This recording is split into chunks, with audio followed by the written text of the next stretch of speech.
사람이 북한의 자료 또 미국 문서 이런 것들을 뒤져가지고 이 사람이 75년도에 한국 해방은 정년군과 일제의 그 앞제비였던 친일파들이 합쳐서 이렇게 나라라고 이런 글을 썼습니다.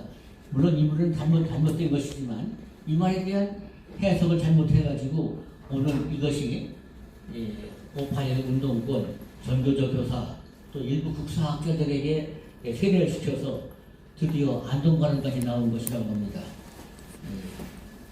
브루스 카밍스의 그 이론은 다행히 소련이 망한 다음에 러시아의 문서가 공개됨으로써 당시 소련군 최고사령관이 쓴 기록이 나오는데 그때 이미 소련은 한국이 그 독립된 국가를 만든다는 걸 계획 세우기 전에 그해 9월부터 소련 위성 국가를 세우려고 노력했고 또 북한에 왔던 소련군이 점령군이 남한의 공산당과 협작해서 남한의 여러 가지 반란, 예컨대 대구폭동, 4.3 사태 이런 걸 다 지령을 내리고 그 지령뿐만 아니라 자금까지 기도했던 것이 나오기 때문에 아까 말한 소위 브루스 커밍스의 얘기라는 것은 전부 거짓이 드러났습니다. 이게 다 드러났음에도 불구하고 우리가 아직도 그 인원을 믿고 따른다는 것, 이것에 문제가 되는데 이 원인은 한국의 6공화국 이후에 김영삼 이후에 역사 교과서가 소위 브루스 커밍스 이론을 가지고 역사 교과를 가르쳤기 때문에 이게 많은 사람들이 아 그렇구나, 한국의 남한의 독립은 미분정하고 친일파가 만든 나라구나 이렇게 믿게 된 데서 원인이 됐던 것 같습니다. 그래서 앞으로 저는 이제 이 문제에 대해서 구체적으로 어떻게 잘못 역사가 기술되는가를 설명을 하겠습니다.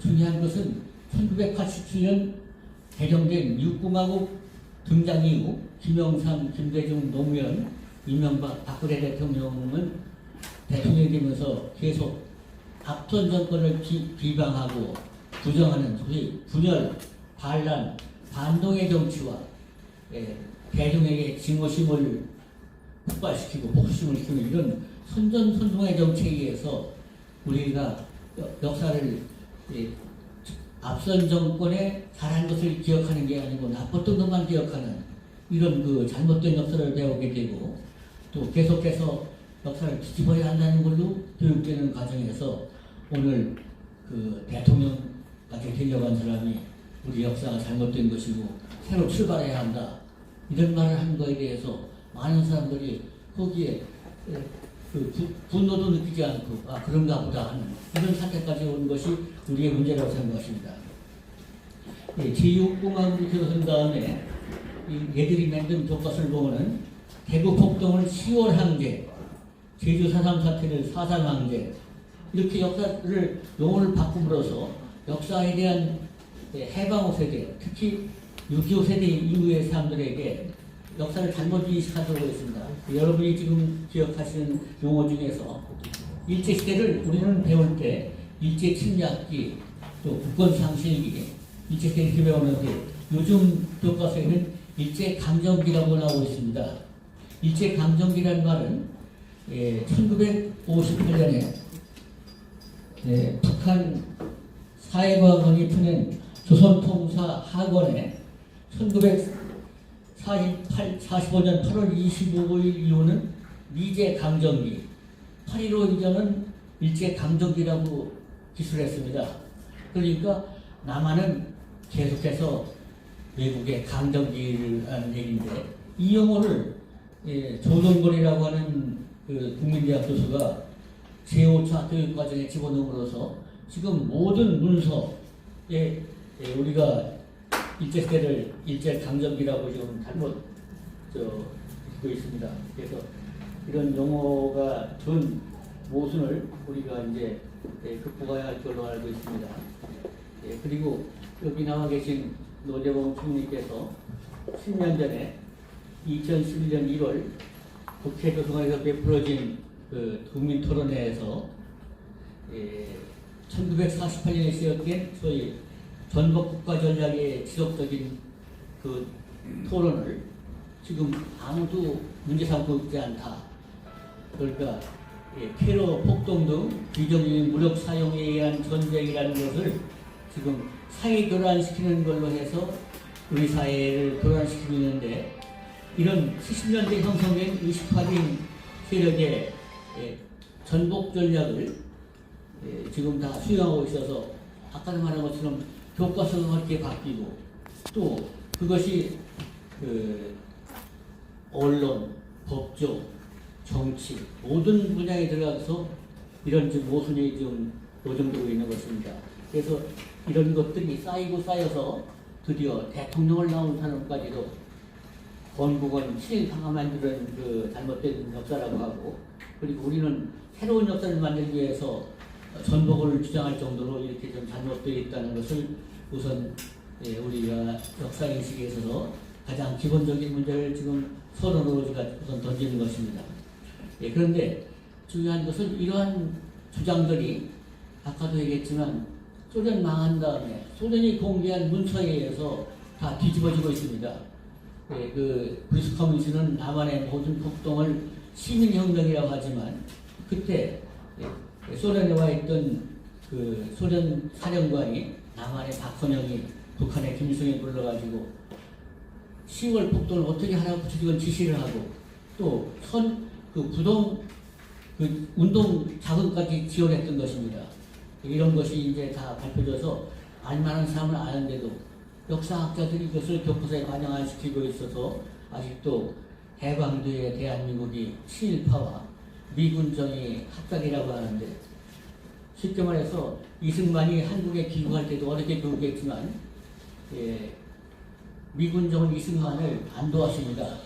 그래서 미군정은 소위 그 소련과 합작에 의한 신탁 통치나 아니면은 또 좌우 합작에 의한 식민 통치를 연장하려고 했던 것인데, 이 상황 중에서 이승만은 유명한 정옥 발언을 하면서 이제는 안 되겠다, 이 상황을 극복하는 것은 내가 미국에 뛰어가야겠다 해서 미국에 가서 미국의 감리교단 언론에 호소해서 대한민국이 이르렀다가는 공산화될 위험이 있으니 한국의 독립을 도와달라고 호소를 해서, 그 호소가 메가더 사령관을 움직이고, 메가더 사령관이 미국도 마샬 장군에게 얘기를 하고 해서 소위 남북의 협상에 의해 되지 않을 테니까 유엔에 의해서 한국 통일시키지 않은 그런 운동이 효과를 봐서 소위 50선거에 의해서 남한의 이제 선거가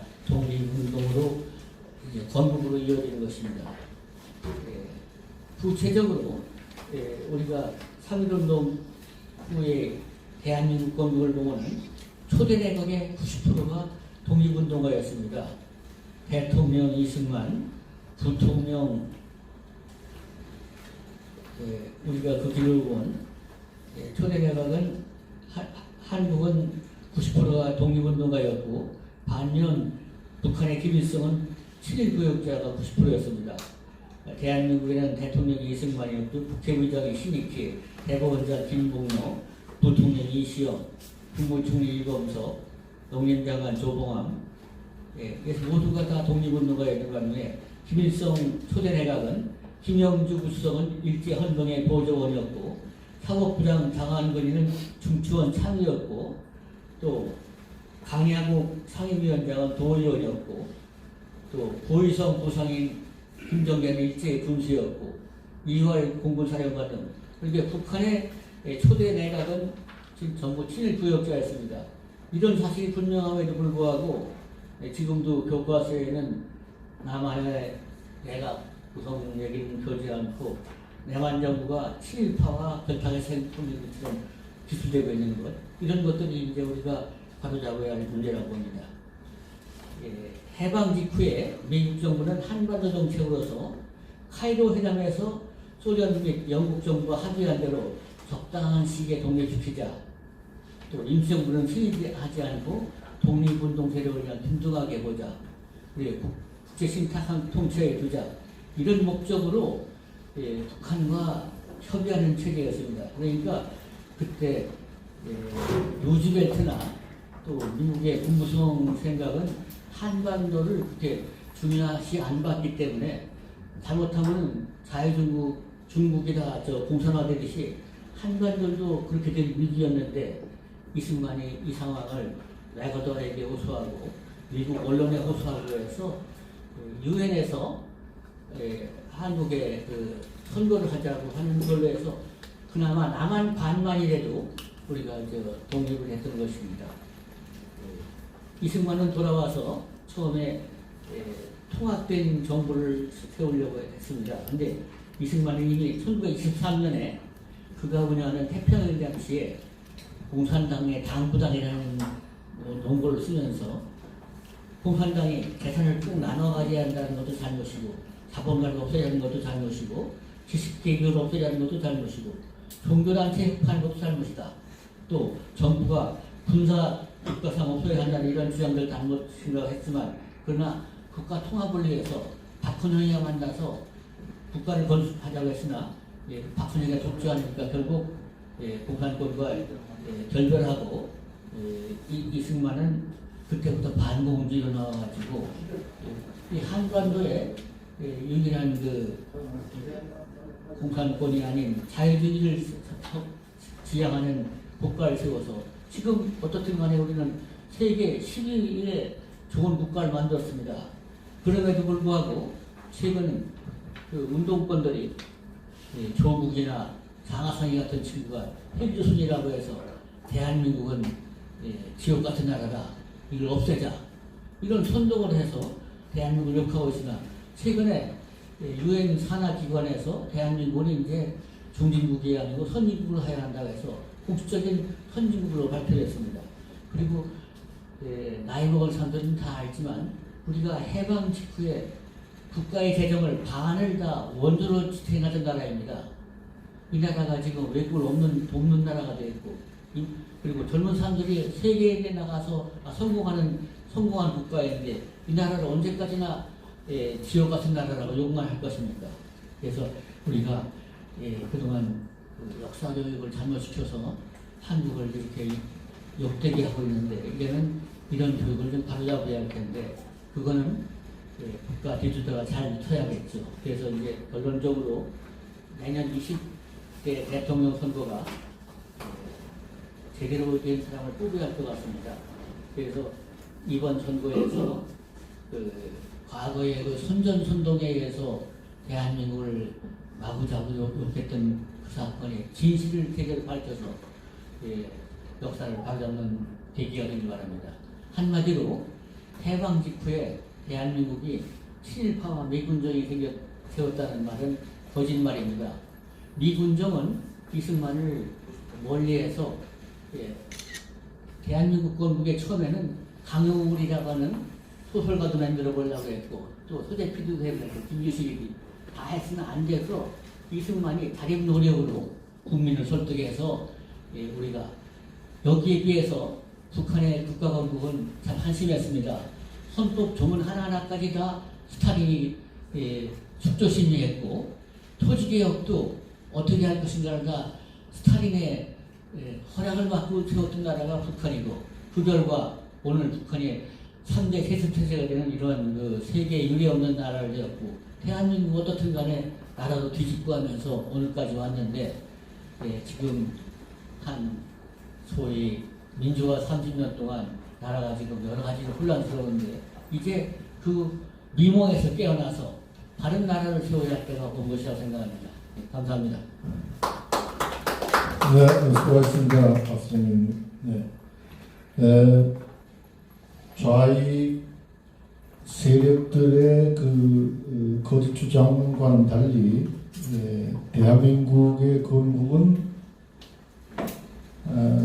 한국 자유민주주의 세력의 국내외에서 독립운동을 하던 자유민주주의 세력이 주도적으로 공산주의와 즉 전체주의와 싸우면서 만들어낸 나라다라는 것, 그리고 그 과정과 지금도 계속되고 있는 것은 체제의 문제다. 체제 전복 세력과 대한민국 자유민주주의 세력의 싸움이 진행되고 있는 것이고 전복 전쟁의 와중에 있다. 이런 점을 아주 소상하고도 분명하게 짚어주셨습니다. 감사합니다. 자, 두 번째 발제로 서명구 박사님의 대한민국 건국 친일 문제를 중심으로 한 몇 가지 쟁점에 대한 고찰이라는 제목으로 발표해 주시겠습니다. 네, 그 전에 발표해 주신 우리 박국장님의 발표가 충실한 역사적인 사실을 반영한 것이라고 하기보다는 저는 조금 중복을 피하기 위해서 쟁점 위주로 문제점을 고찰해 나가도록 해보겠습니다. 먼저 서론입니다. 대선 전국을마다 최근 집권 여당인 민주당의 유력 후보 그리고 등출형 강경 친여 인사인 광복 회장에 의해서 대한민국 건국과 관련해서 매우 심각하게 왜곡된 역사 인식이 표출되어 사회적으로 무리를 빚은 바 있습니다. 본 발표는 지금 이 시점에 이러한 문제가 불거져 나온 그 배경과 의미부터 살펴보고자 합니다.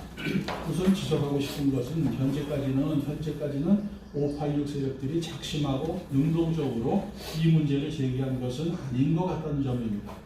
그보다는 이들이 평소 갖고 있던 통념, 정확히 말하자면 저들만의 개토화된 의식이 부지 불식간에 터져나온 것이 아닌가 생각됩니다. 상황이 심각한 것은 그러기에 이들 집권 세력이 얼마나 왜곡된 역사관, 허구의 역사인식을 갖고 있는가를 단적으로 보여주었다는 점에 있다고 하겠습니다.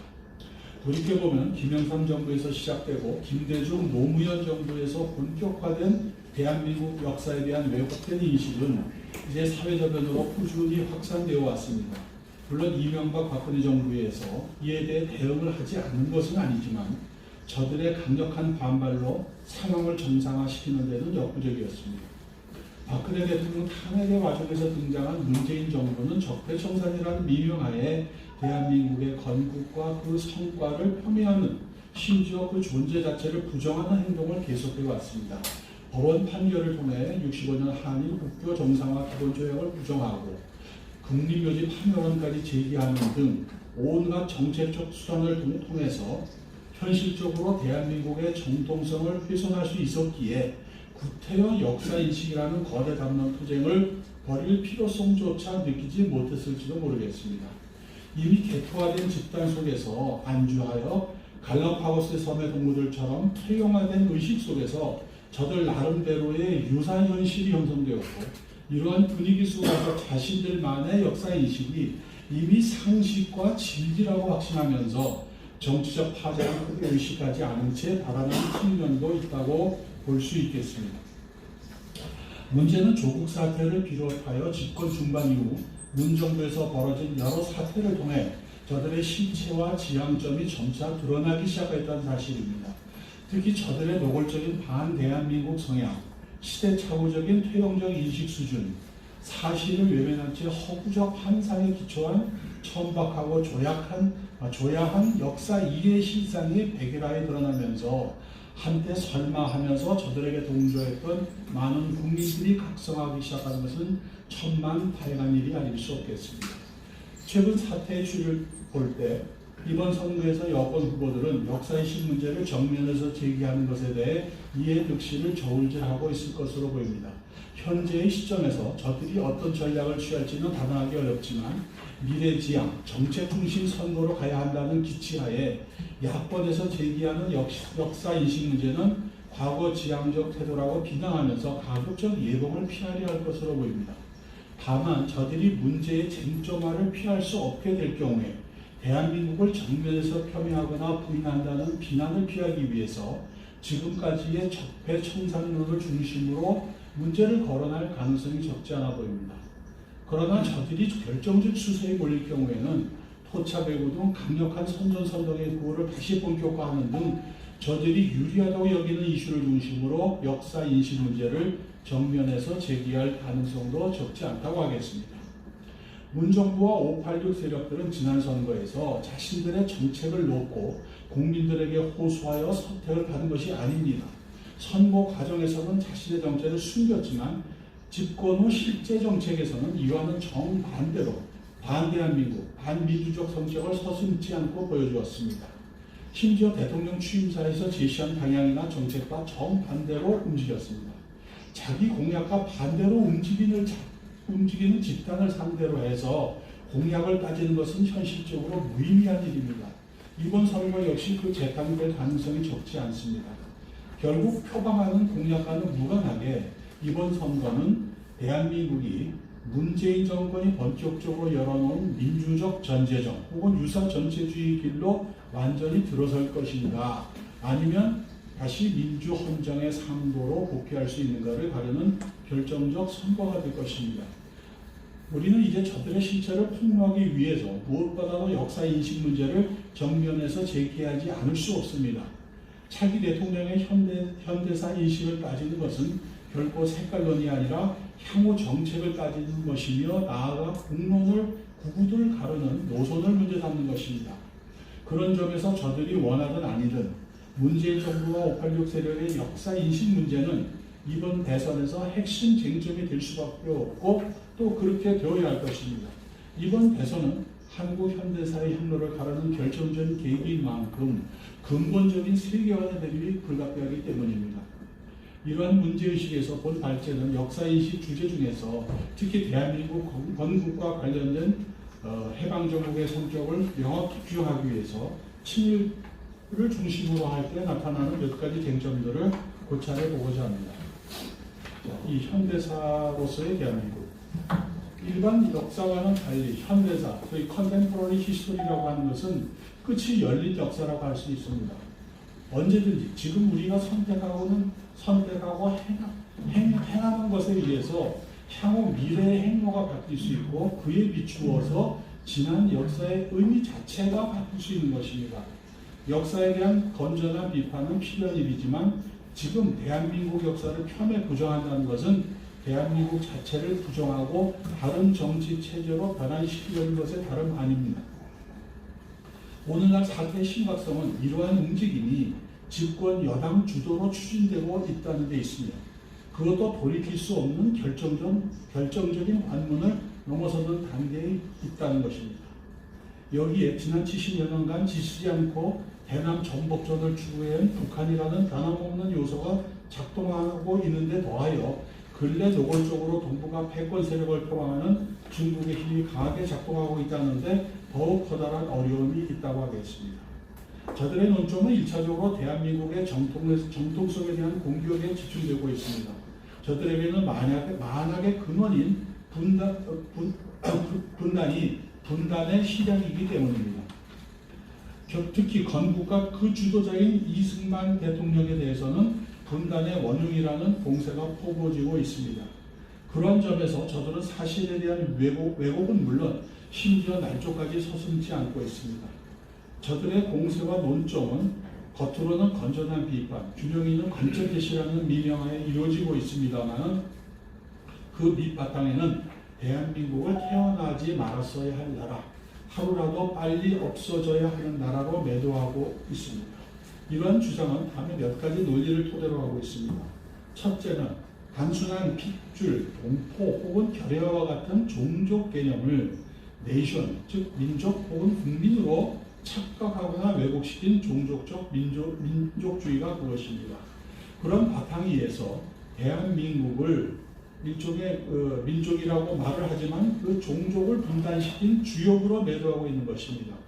민족 지상적 태도에 입각하여 한때 모든 통일은 선이다라고 주장하면서 공산주의식 통일도 수용 가능하다는 태도를 보인 바도 있습니다만은 북한의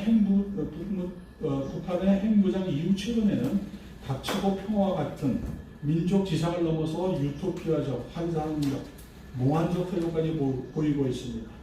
반면에 일본에 대해서는 20세기 후반 이래 국제적 맥락에서의 한일 간 협력이라는 역사적 사실은 깡그리 무시한 채 식민 통치 시대의 모습만을 소환하고 있는 것입니다.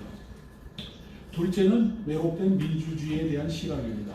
저들은 민주주의를 주장하지만 사실은 현대 민주주의의 핵심인 자유민주주의 자체를 거부하면서 부정하는 민중주의와 심지어 인민민주주의를 민주주의라고 강변하고 있습니다. 여기서 민주주의를 상세하게 논의할 여유는 없지만 여하튼 문정부와 그 일행들은 자신들이 지향하는 바를 구체적으로 밝히지 못한 채 단순히 한 번도 경험하지 못한 나라를 만들겠다는 말만 되풀이하면서 모호한 민주주의와 근래 등장한 닥치고 평화론에서 보듯이 비이성적, 몽상적, 비현실적 백일몽으로 국민을 혐오시키고 있습니다. 심각한 것은 북한에 대해서는 실패한 체제, 반인류적 인권 침해, 그리고 핵무장이라는 엄연한 현실을 침묵으로 외면할 뿐만 아니라 오히려 그 체제적 지향점을 암묵적으로 수용하는 듯한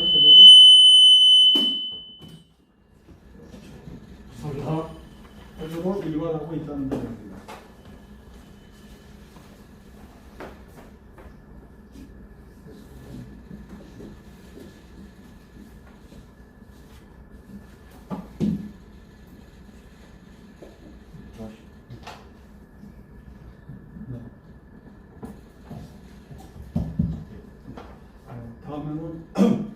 다음으로는 친일의 개념 문제를 간단하게 한번 생각해 보겠습니다. 친일은 매우 애매모호하고 느슨한 필요에 따라 모든 것을 싸잡아 비판할 수 있는 고무줄 같은 개념입니다. 따라서 그 안에 담긴 여러 범주들을 우리는 구분할 필요가 있습니다. 첫째는 병자수호 조약 이래 일본을 모델로 한 개화, 즉 근대화를 추구하자는 일종의 향일의 개념입니다. 일본을 향하자는 쪽이죠. 일본을 바라보자. 사실 인간사에서는 어떠한 추상적이고 거대한 목표를 달성하기 위해서는 이미 그것을 경험체화한 사례를 놓고 이를 따라가는 것이 매우 자연스럽고 일반적인 현상입니다. 당시 우리에게 구체적으로 손이 잡히는 방식은 근대화에 성공한 일본의 사례를 본다는 것이었습니다. 그런 점에서 청일전쟁 그리고 적어도 러일전쟁 이전까지 일본이 한국을 합병할 수 있는 국력을 충분히 갖추었는지 못했는지, 또 실제로 그러한 정책을 추진했는지 안 했는지의 그 여부를 무시한 채 무조건 일본 모델을 추구하거나 그 과정에서 일본의 호감을 표시했다고 해서 도매금으로 이를 친일로 매도해서는 안 되는 것입니다. 일제치하에서 또 개발 시대에서도 많은 지식인들 역시 일본 외에는 다른 모델이 없었기에 그런 태도를 취했다는 점도 염두에 둘 필요가 있습니다. 이러한 향일의 범주는 비판의 범주에서 제어되어 마땅할 것입니다. 둘째는 특히 러일전쟁 이후 을사조약과 한일합방이 이르는 시점에서 나타난 매국의 개념입니다. 이들은 대세가 일본이라는 점에 편승하여 일본의 국권을 팔아넘기자고 주장하거나 이에 앞장서고 참여한 경우입니다. 셋째는 한일합방 이후 일제 식민지하에서 일제 당국에 협조한 우일의 개념입니다. 그 다음에 마지막으로 그 외에 일반적으로 일종의 체제 수능형으로 일제를 산 많은 사람의 경우를 들 수 있겠습니다. 요약하자면 매국과 부일의 범주에 드는 경우는 당연히 비판받아 마땅하다고 볼 수 있겠습니다. 그렇지만 그 외에 일반적인 의미에서의 친일에 대해서는 우리가 상황적 맥락과 내용을 살펴볼 필요가 있습니다. 여기에 또 다른 기준인 그 상황적 맥락을 한번 살펴보기로 하겠습니다. 먼저 한일합방 이전인가 이후의 문제를 구분할 필요가 있습니다. 한일합방 이후 태어나 일제치하에서 성장하면서 그 교육을 받고 나름대로 생업에 종사한 사람들에 대해서 경중을 따지지 않은 채 도매금으로 친일 혹은 부일이라고 매도할 수 없다는 것입니다. 물론 그 세대 중에도 민족교육을 받아서 훌륭하게 자라나 독립운동을 한 사람들도 있으며 이들은 높이 평가받아 마땅합니다. 그러나 대부분은 그러한 교육 자체를 제대로 받지 못했다는 점을 고려해야 합니다. 흔히 프랑스의 경우 나치 청산을 예를 들지만 약 5년간의 나치의 점령 통치하에서 벌어졌던 프랑스 문제와는 우리와 완전히 성격이 다르다고 하겠습니다. 프랑스의 석학인 레이몽 아롱은 심지어 비시 정권에 대해서도 시기별, 단계별로 평가를 달리해야 한다는 합리적이고 현실적인 견을 취하기도 하였습니다. 다음으로 고려해야 할 것이 흔히 친일, 심지어 부일의 모습으로 보이는 경우에도 그 내용을 잘 살펴봐야 한다는 것입니다. 무엇보다도 일제치하, 특히 일제 말기에 이른바 총동원 체제 하에서 언론, 학교, 기업, 종교와 같이 이제 막 태동 중이고, 따라서 취약한 시민사회 영역을 지키기 위해서 각 단체의 대표로서 일제와 협력한 경우를 들 수 있습니다. 특정 개인의 연가를 위해서 일제와 협력한 경우는 비판받아 마땅한 부일의 개념에 해당되지만, 시민사회 영역을 지키기 위한 공인으로서의 노력 자체를 친이라는 하나의 작별의 평가 매도에서는 곤란하다는 것입니다. 요약한다면 매국과 부일은 비판받아 마땅하지만 모델로서의 일본을 추구한 것은 향일의 개념과 추구한 모델로서의 일본을 추구한 항일의 개념은 구분해서 평가할 필요가 있다는 것입니다. 또한 일반적 의미에서 친일로 보이는 범주에 대해서도 신중하게 그 상황적 맥락과 내용을 경중을 가려보아야 한다는 것입니다.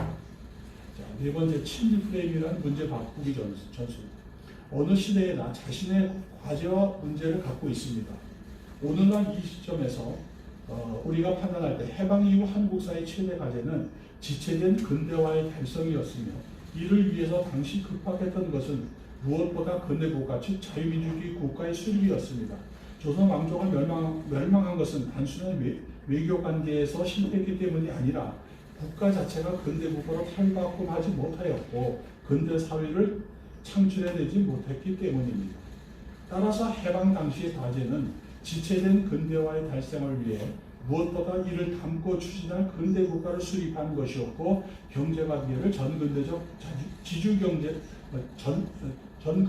지주경제를 철폐하는 것이었습니다.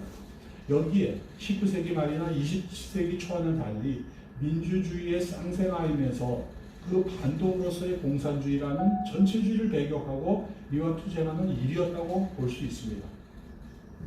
당시 친일청산은 나름대로 중요한 과제라고 할 수 있지만, 이는 이미 국가건설이라는 1차적 과제 다음의 과제가 되었다고 봐야 됩니다. 문제는 이를 전도시켜서 친일청산이라는 과제를 불변의 최대 과제로 설정하고 있다는 것입니다.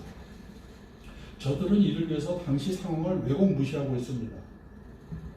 국제정치적으로는 당시 동아시아 패권이 청나라에서 일본으로 넘어갔다가 다시 미국과 소련이 대치하는 상황으로 넘어가는 냉전 초입으로서 진영 선택을 강요하는 상황이었습니다. 이러한 진영 선택은 단순한 줄서기가 아니라 국내 정치적으로 정치 체제의 성격을 결정하는 것입니다. 따라서 미국식 자유민주주의 체제인가 소련식 공산주의 체제인가의 선택을 강요하는 이중적 상황이었던 것입니다. 또한 국내적으로는 일제의 수탈 이후 분단되어 불구화된 경제에다가 해외 동포 유입으로 어려움이 가중되고 있었습니다.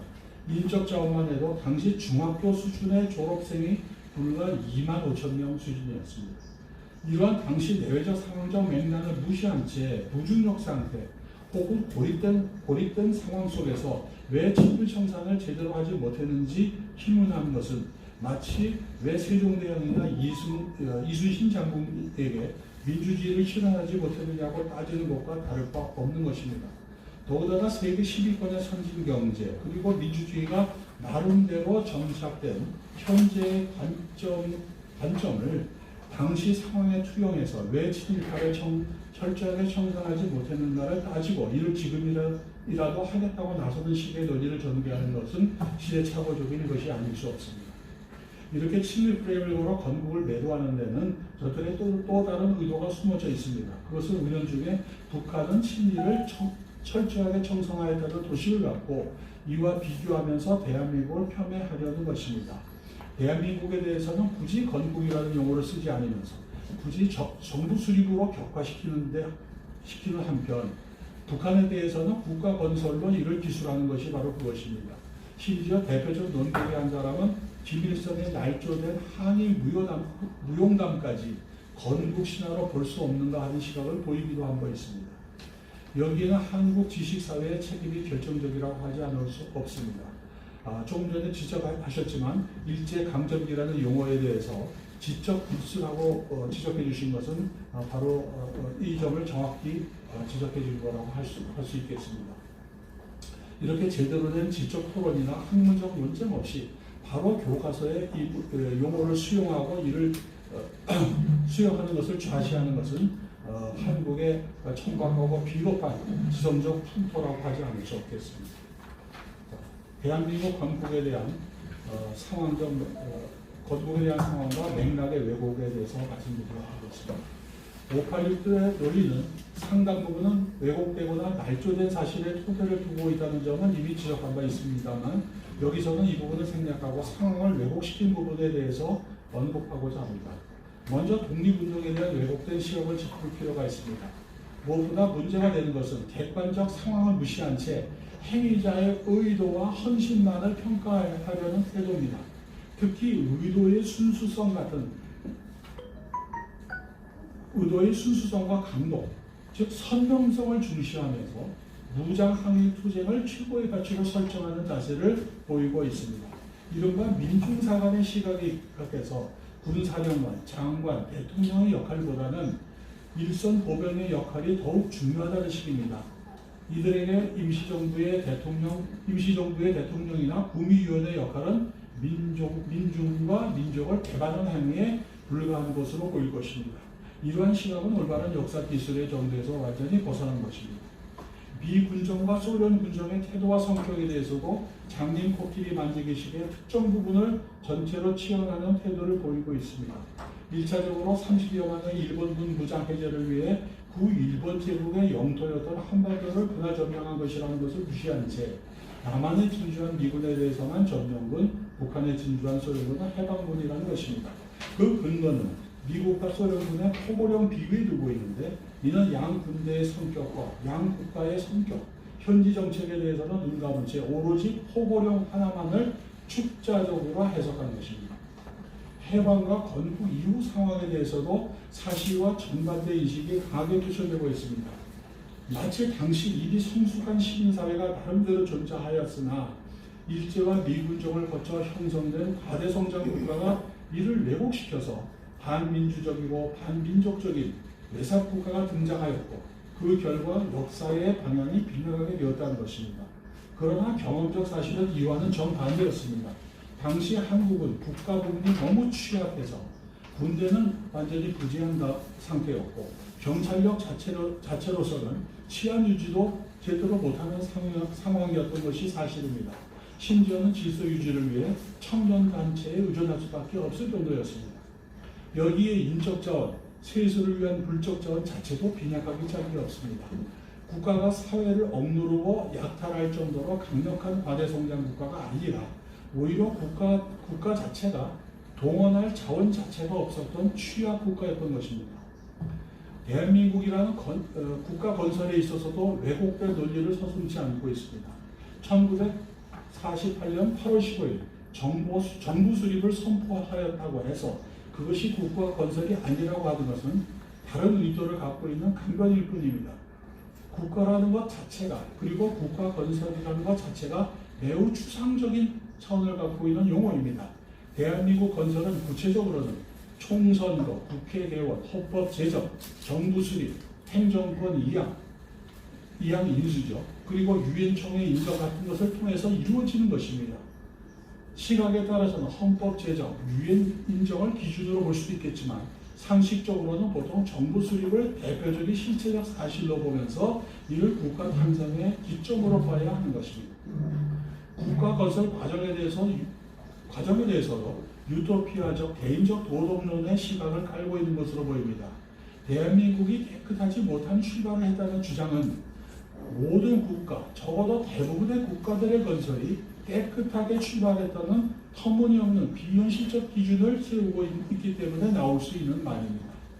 이는 개인적 차원의 절대적 도덕이라는 이론적 잣대를 집단 차원, 특히 국가의 무분별하게 적용하는 것으로서 망상에 불과한 것이라고 하지 않을 수 없습니다.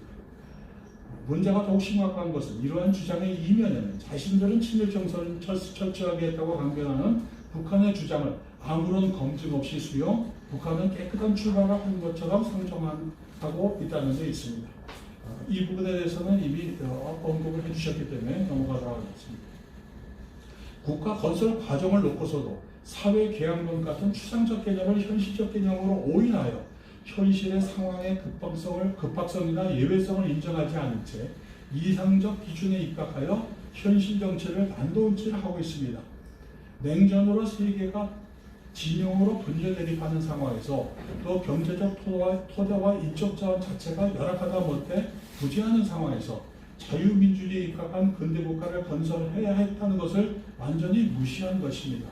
일찍이 노재봉 교수님은 대한민국 건국에서 이승만 대통령의 역할을 마키아벨리의 미루트가 발휘된 것으로 지적한 바가 있습니다만 최근에는 최강립 교수 같은 사람도 네체시타, 즉 상황의 어려움 속에서 발휘된 미루트가 발휘된 것으로 다시 문제를 제기한 바도 있습니다. 이 부분은 앞으로 더욱 심화시켜 발전시켜 나갈 필요가 있다고 하겠습니다. 또한 지도자에 대한 평가에 있어서도 실제적 정치적 역할과 상황적 맥락에 대한 평가보다는 지도자의 개성적 특성에만 초점을 맞추는 것도 상당히 문제가 있습니다. 특히 이승만 대통령의 경우 그가 당시 일반 국민은 물론 여타 정치인들과는 비교도 할 수 없을 정도로 탁월한 경험과 지식 그리고 식견을 갖추고 있었기에 평범한 사람의 눈에서는 옹고지 독선으로 보일 수밖에 없었던 것입니다. 문제는 이러한 측면을 완전히 무시한 채 모든 것을 성장 배경 등 개인적 차원으로 판단시키는 데 있다는 것입니다. 이제 맺는 말을 말씀드리겠습니다. 지금 문재인 정부와 586 세대들은 역사 왜곡을 서슴지 않고 있습니다.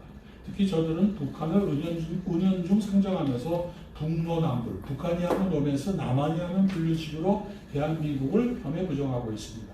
더욱 심각한 것은 그 과정에서 잊지도 않은 역사적 사실의 날조까지 서슴지 않고 있다는 것입니다. 현대사는 지금 우리가 무엇을 지향하는가에 따라서 향후 역점이 달라지고 과거의 의미도 이에 따라 재조명되고 재해석되고 심지어 바뀌어지기도 한 것입니다. 여기서 우리가 갖고 있는 기준은 분명합니다. 그것은 근대성의 달성이며 구체적으로는 자유와 인권이며 이를 보장하는 자유민주주의, 법치의 정치체제인 것입니다. 번영과 통일도 이러한 역사의 대도를 놓고 평가되고 의미를 부여하는 것입니다. 흔히 포스트 모던의 가치를 주장하지만 이 역시도 근대성, 즉 모던을 전제로 할 때 가능한 것입니다. 현대사에서 또 한 가지 중요한 요소는 사실에 대한 존중과 상황적 맥락에 대한 정확한 파악입니다. 먼저 무엇보다 사실의 날조는 철저하게 배격되어야 합니다. 또한 복잡한 현실을 한두 가지의 요인과 자료로만 재단하는 태도는 비판받아 마땅할 것입니다. 그런 점에서 이번 대선은 그 과정에서부터 대한민국의 현대사, 나아가 대한민국 자체를 바로잡는 출발점이 되어야 할 것입니다. 감사합니다. 예, 수고하셨습니다. 손원호 박사님은 소위 좌익들이 정가의 보도로 사용하는 친일 프레임에 대해서 그 역사 정치학적인 제 차원에 대해서 아주 이론적인 수준에서도 분석, 제시를 해주셨습니다. 큰 도움이 되고 있고, 그리고 국가 건국의 과정이라는 것의 메커니즘에 대해서도 이론적인 제시를 해주셨습니다. 좋은 토론에 출발이 될 것 같습니다. 자, 그러면 이제 약간 토론 순서 들어가겠습니다. 먼저 이강호 연구위원의 토론이 있겠습니다. 최대 15분 정도로 해주셨습니다.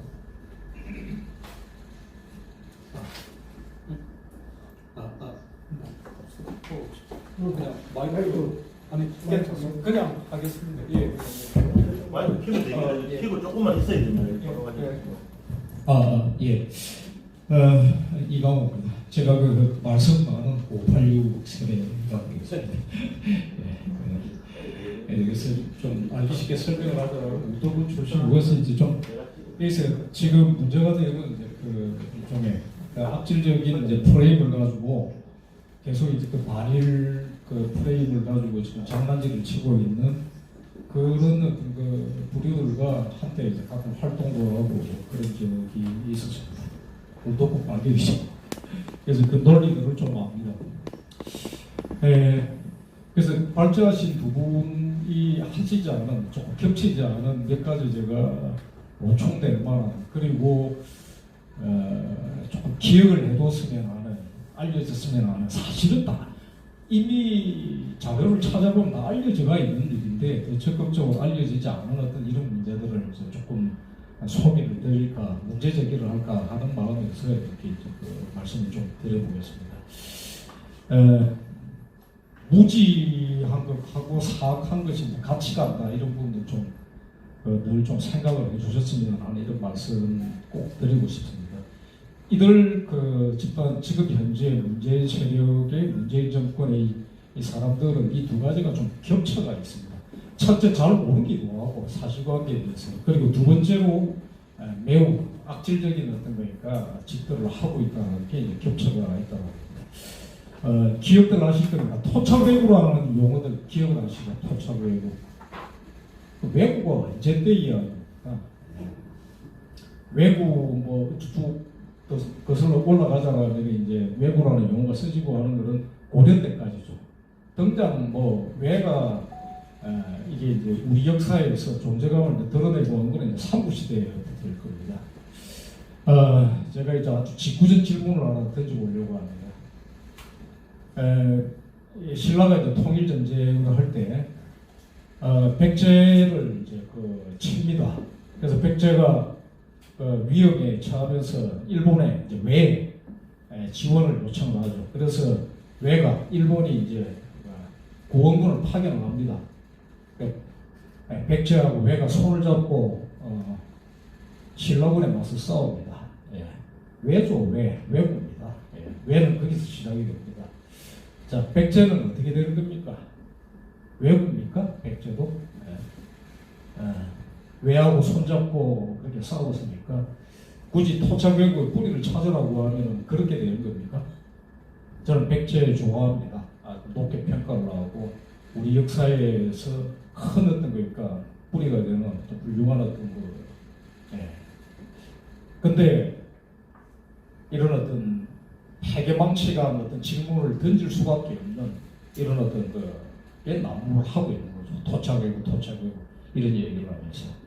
그 다음 두 번째 이제 또 실제로는 이미 다 사료로는 다 나와가 있지만 좀 거론되지 않은 이야기, 다른 나라 이야기를 한번 또 하나 해볼까 합니다. 인도 이야기입니다.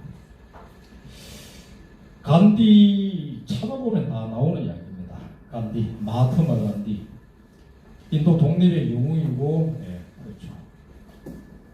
참 훌륭하신 분이고, 뭐 또 약점과 흠집이 없는 부분들은 없지만 정말 대단하신 분이죠. 근데 마하트마 간디가 또 이런 이력이 있습니다. 1차 대전 때 영국군에 참여한 것을 인도인들이 참여한 것을 독려를 하는 모병관 역할을 합니다. 2차 대전 당시에 또 인도 내에서도 조금 이제 논쟁이 벌어집니다. 2차 대전이 벌어졌을 때 이제 시시각각으로 이제 그 일본군도 아시아를 휩쓸면서 인도를 향해서 옵니다.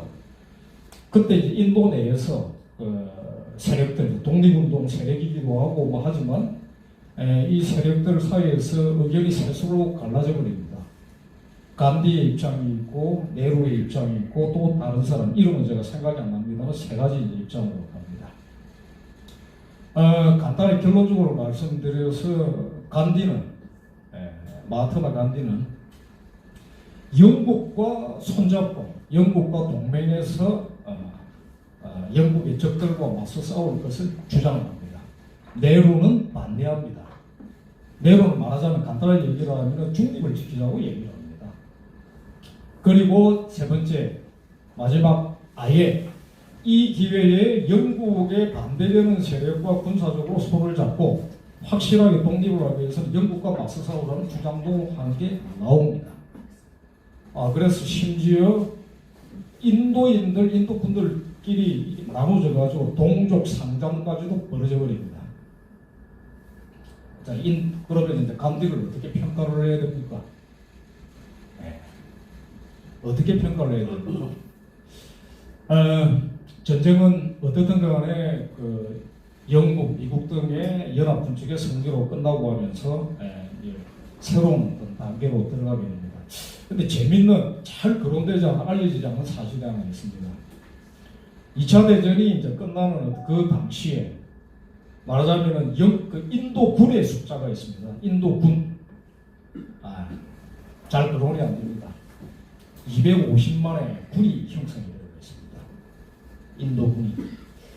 영국이 서리가 있었다 없었다 이런 것 이전에 그 과정을 거치면서 물론 그 인도군은 어떻게 형성이 되는가 하면은 영국군 뒤에서 영국군의 지휘를 받아가면서 일본군과 싸우고 또 추축국 파시즘 세력과 싸우고 하면서 형성된 군이었습니다. 그게 어떻든 간에 250만이 형성이 되어버렸습니다.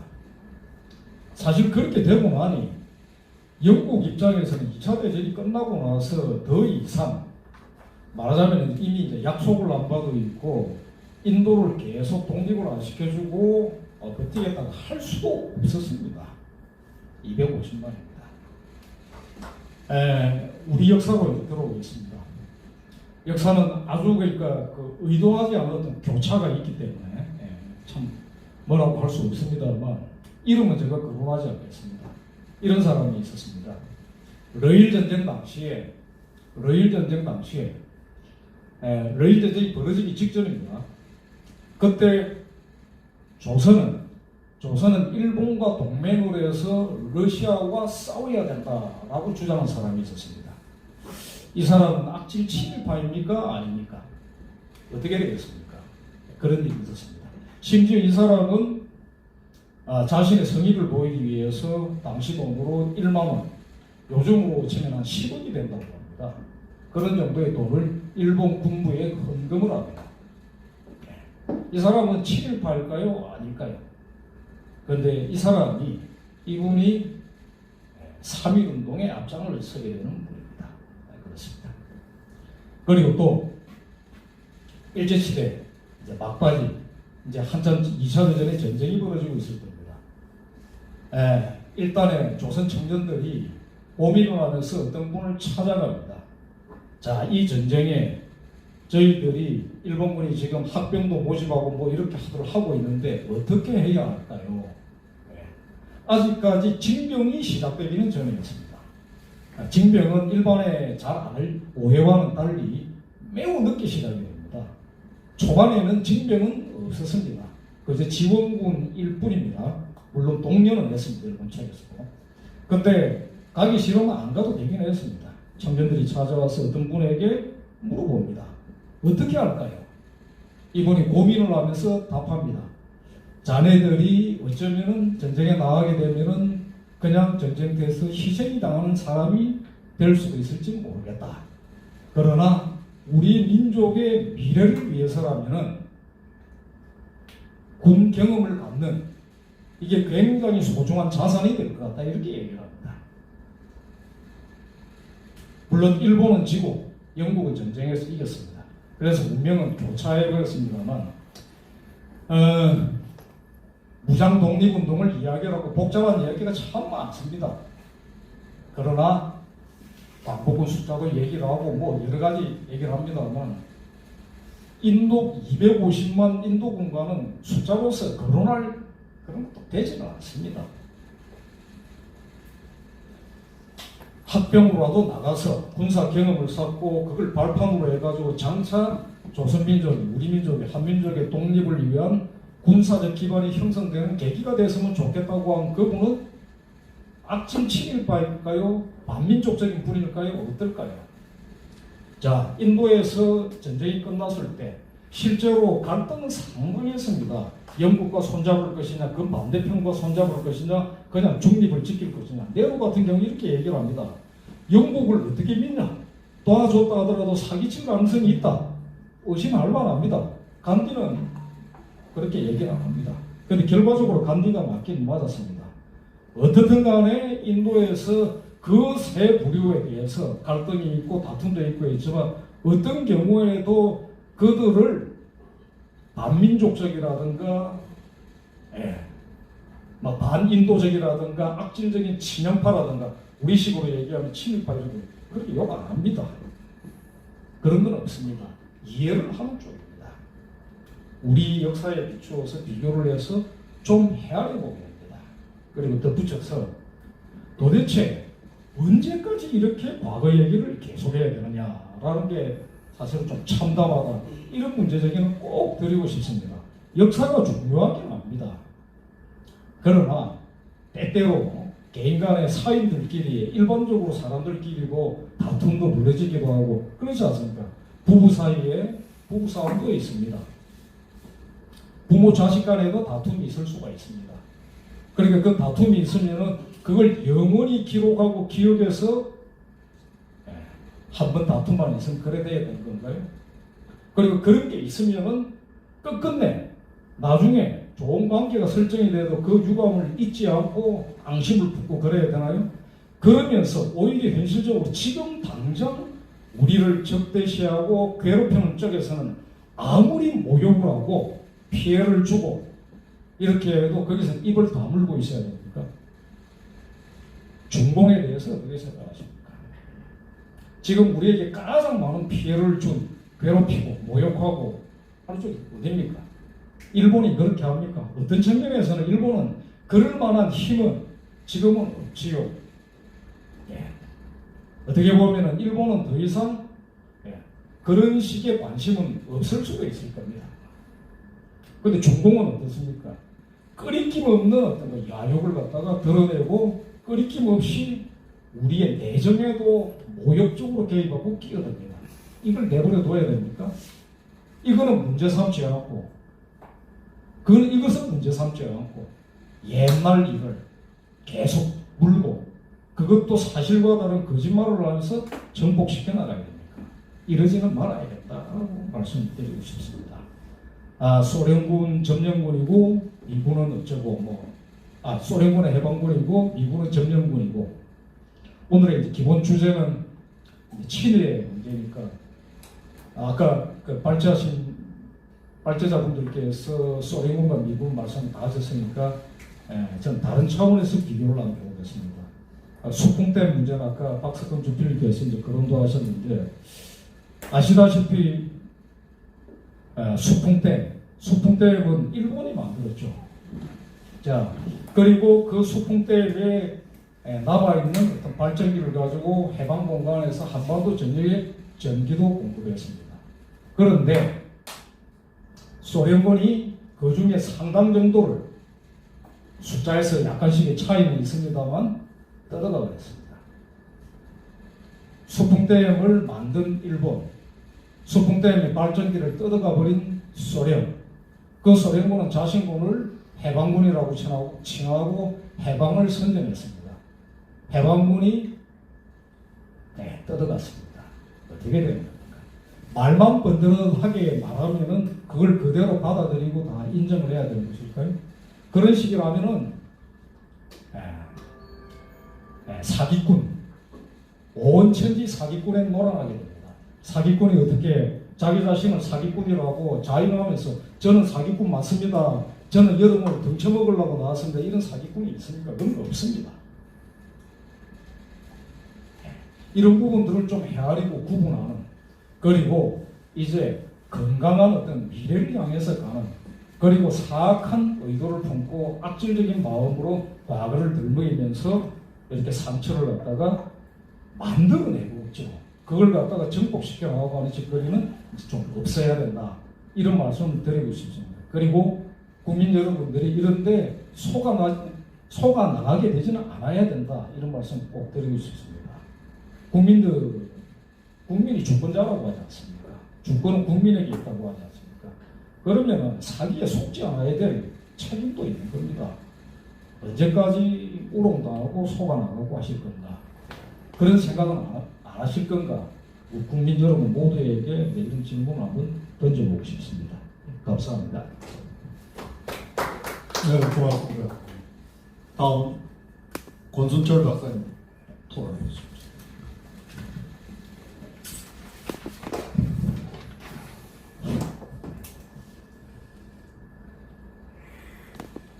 네.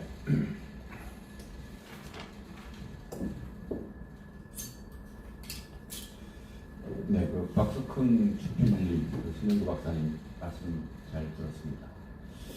특히 그 박석훈 주필님께서는 이제 80이신데 50년간 기자로 생활하시면서 정말 그 제가 이 역사 전쟁 책을 3개월 전에 받았었는데 이 책 내용이나 그다음에 그 발제문을 보니까 정말 사회 곳곳에 뿌리박힌 여러 가지 제 문제들을 찾아다니시면서 보다 나은 나라, 보다 나은 사회를 위해서 엄청난 노력을 해오셨던 분이구나 하는 것에 대해서 정말 이 자리에서 다시 한번 그 경의를 드립니다.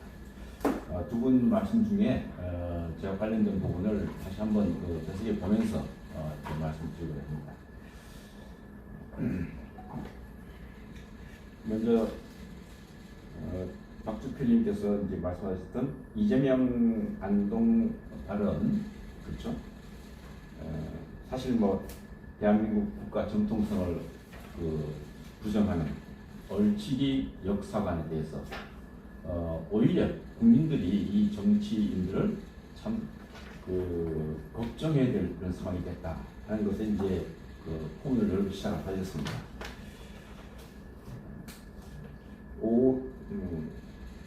대한민국은 50 총선거로 건국된 것이다. 친일파와 미군정에 의해서 친일파와 미군정이 건국의 주역이 아니다. 그렇죠? 예. 대한민국은 뭡니까? 한반도 5,000년 역사상 처음으로 왕의 백성에서 그리고 식민 지배의 신민에서 주권을 가진 그 국민에 의해서 그것도 국민 투표에 의해서 만들어진 것이죠. 정말 역사적이고 혁명적인 사건의 결과 아닙니까? 대한민국이라는 나라가 얼마나 이 엄청난 그 변혁의 역사를 그렇게 왜곡할 수 있습니까? 좀 격을 높여야 될 것 같습니다. 수정주의자 브루스 커밍스와 관련된 내용을 얘기했는데 사실 커밍스 얘기는 그 한소 수교와 동시에 그 비밀문서에 의해서 다 확인이 됐고 지금 현재 국방부의 그 세 권의 책으로 그러니까 그 당시 북한 그 군사 공단장을 하던 그 라즈바예프 중장이 쓴 보고서 내용을 해가지고 세 권이 다 정리되어 있습니다. 아주 자세히 되어 있습니다.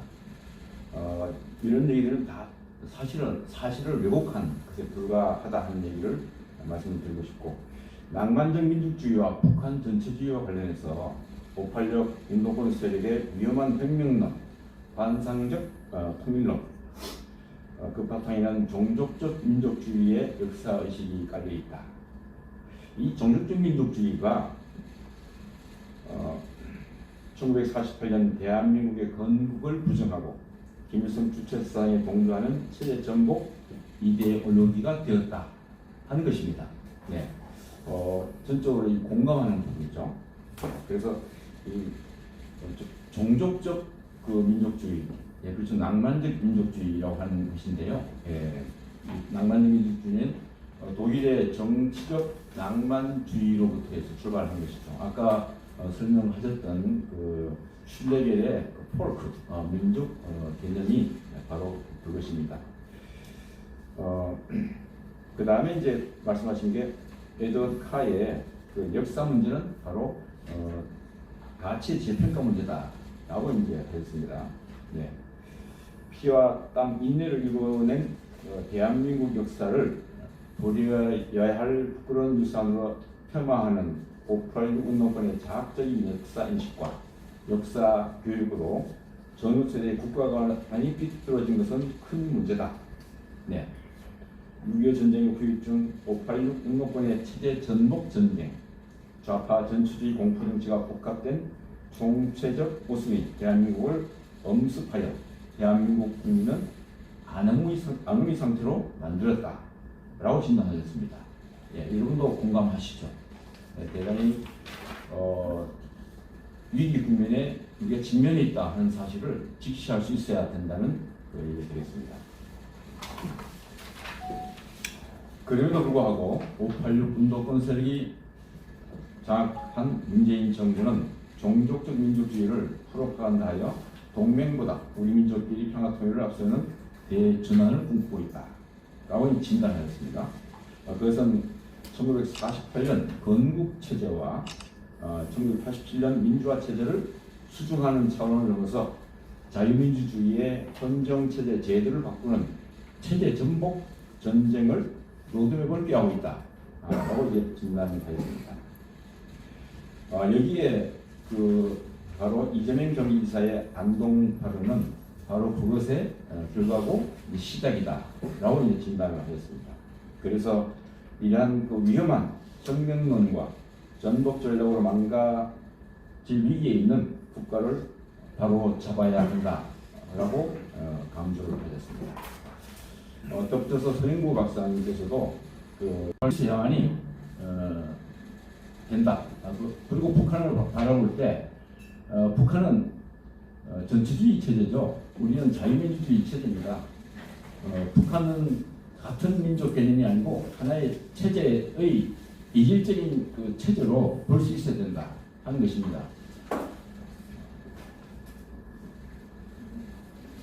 독일의 파즈 특파원이 남과 북을 한 달간 가서 경험하고 귀국한 내용이 있었습니다. 지구상에서 가장 이질적인 체제가 한반도의 남쪽과 북쪽에 존재하고 있다. 같은 민족이 될 수가 없죠.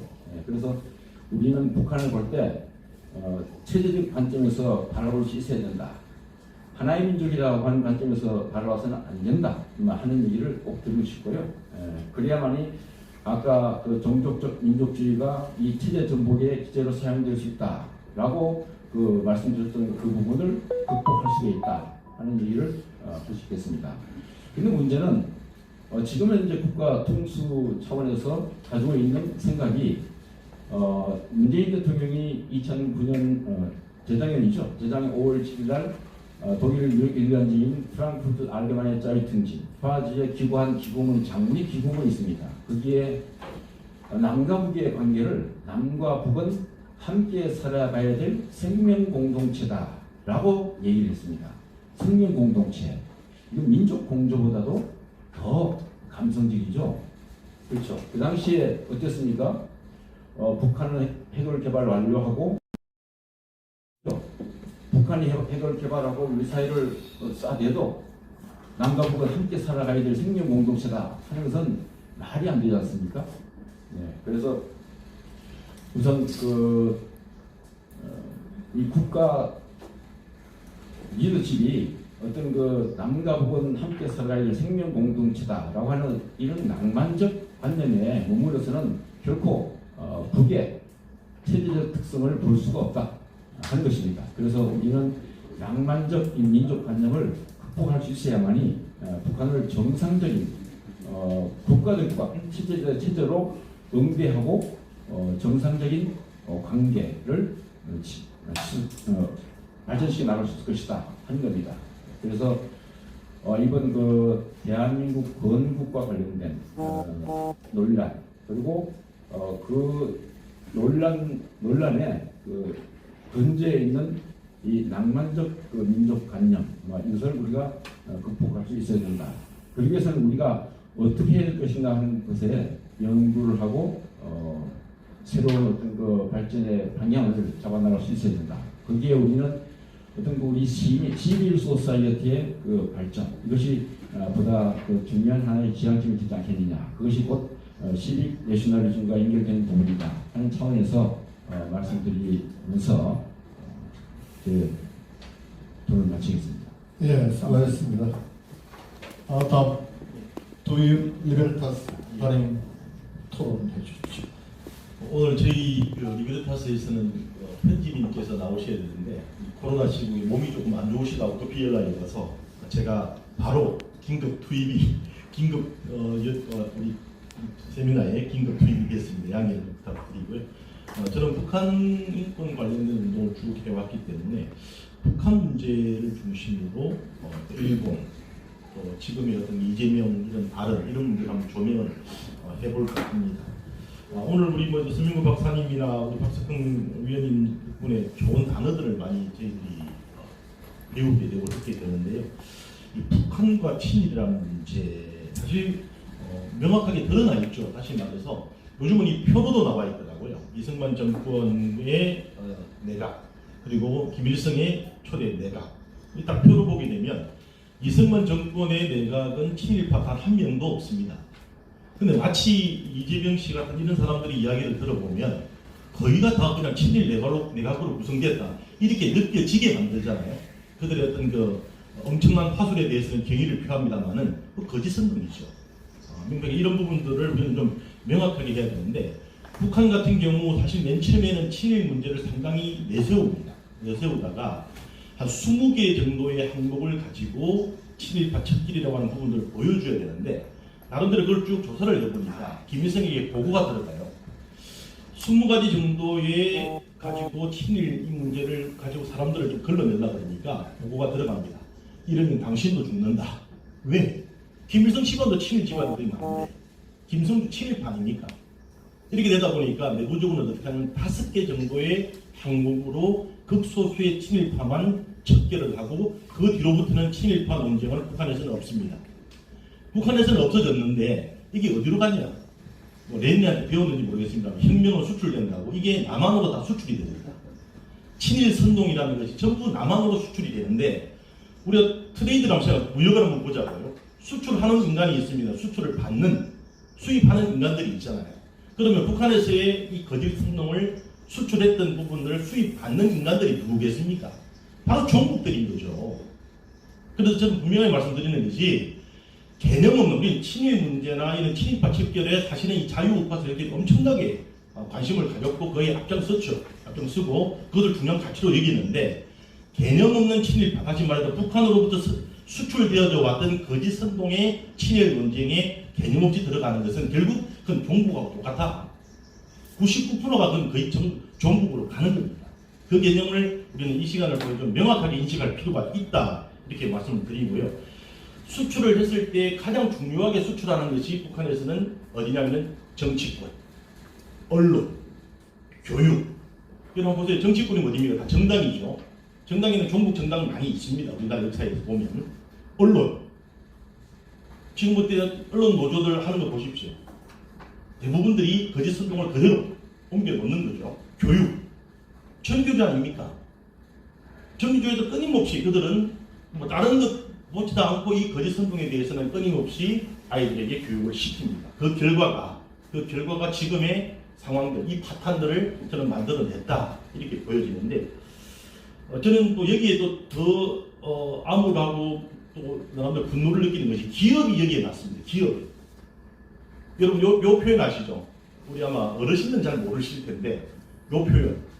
이게 이 메갈리안이라고 하는 이 페미니즘, 아주 잘못된 페미니즘의 그 표현이잖아요. 이거를 써서 문제가 됐던 기업이 있죠. GS25 포스트. 기억하십니까? 아마 어르신들 잘 모르시고 우리 학생들, 청년들은 잘 알 겁니다. 저는 개인적으로 GS25 안 갑니다. 앞으로도 안 갈 거고 계속적으로 안 가려고 합니다. 이것을 들으시는 우리 자유우파 애국 시민들은 저는 안 갔으면 좋겠습니다. 뭐 개인적인 판단인데요. 왜냐하면 이 친일 문제가 본격적으로 터져 나왔을 때 각 음료수 때마다 다른 그 CU, 예를 들어서 CU라든지 다른 편의점 그러지 않았어요. 근데 GS25는 딱 그 아사히 맥주 예를 들면 그 딱 안에 우리는 이거를 팔지 않습니다. 이런 것들을 딱딱딱 붙여놔요. 제가 그걸 보면서 다시는 내가 GS25는 내가 안 간다. 제가 결심하고 그 순간 지금까지도 안 갑니다. 바로 집 앞에 있는 데다 거기를 안 가면 돌아서 갑니다. 저는 그 정도의 각오는 저는 있어야 된다고 보는데 바로 이 기업까지 여기에 나서고 있다. 이것이 지금 우리나라의 언론의 부분이라든가 이런 것들이 다 연결되어져서 나타나는 현상들이 됩니다. 한번 좀 얼마 전, 멀지도 않습니다. 얼마 전 한번 돌아갑니다. 일본과의 관계에서 얼마 전 한번 돌아갑니다. 여러분 일본 초계기 사건입니다. 초계기 사건. 우리 국민들 지금 다 잊어버렸는지 모르겠습니다만 그 몇 개월 안 지난 이야기입니다. 얼마 안 지난 이야기죠. 일본 초계기 사건이 터졌을 때 저희들이 가장 관점 두고 바라봤던 것은 거기에 북한 선박이었어요. 그런데 우리나라 언론들은 그거 하나도 이야기하지 않습니다. 북한 선박이 거기 왜 갔겠습니까? 그리고 거기 우리나라의 초기함 삼봉호 그리고 그 몇천 톤급이 되는 광개토항이 거기 왜 발행합니까? 뭔가 상황이 이상하기 때문에 일본 초계기가 나타났는데 그 일본 초계기를 대상으로 공격용 레이더를 돌렸어요. 그게 일본 초계기 사건이에요. 근데 우리는 그 문제를 집중하지 않습니다. 일본 초계기가 왜 우리나라 여기에 와서 가까이 접근했느냐 이 문제만 문제 삼습니다. 그 핵심은 뭐죠? 북한 선박이 핵심이에요. 그 선박 어디로 갔습니까? 그 선박에 탈북자가 타고 있었으면 어떻게 되겠습니까? 분명히 붙잡아서 대한민국으로 데려오지 않았으면 어디로 갔겠어요? 북한도 돌려보낸 거죠. 다 죽인 거죠. 다 죽인 겁니다. 거기에 포커스를 맞춰야 될 언론들은 하나도 그게 주목하지 않았습니다. 또 한번 볼까요? 불화수소 문제, 요즘 조금 나오네요. 불화수소 문제. 그 문제가 왜 나왔습니까? 이게 일본 때문에 나왔습니까? 그 문제는 명확하게 팩트가 그렇죠. 우리나라가 강제징용이라고 하는 문제를 가지고 일본의 민간 기업의 자산을 압류하기 때문에 나왔던 문제예요. 근데 이거는 이야기 안 합니다.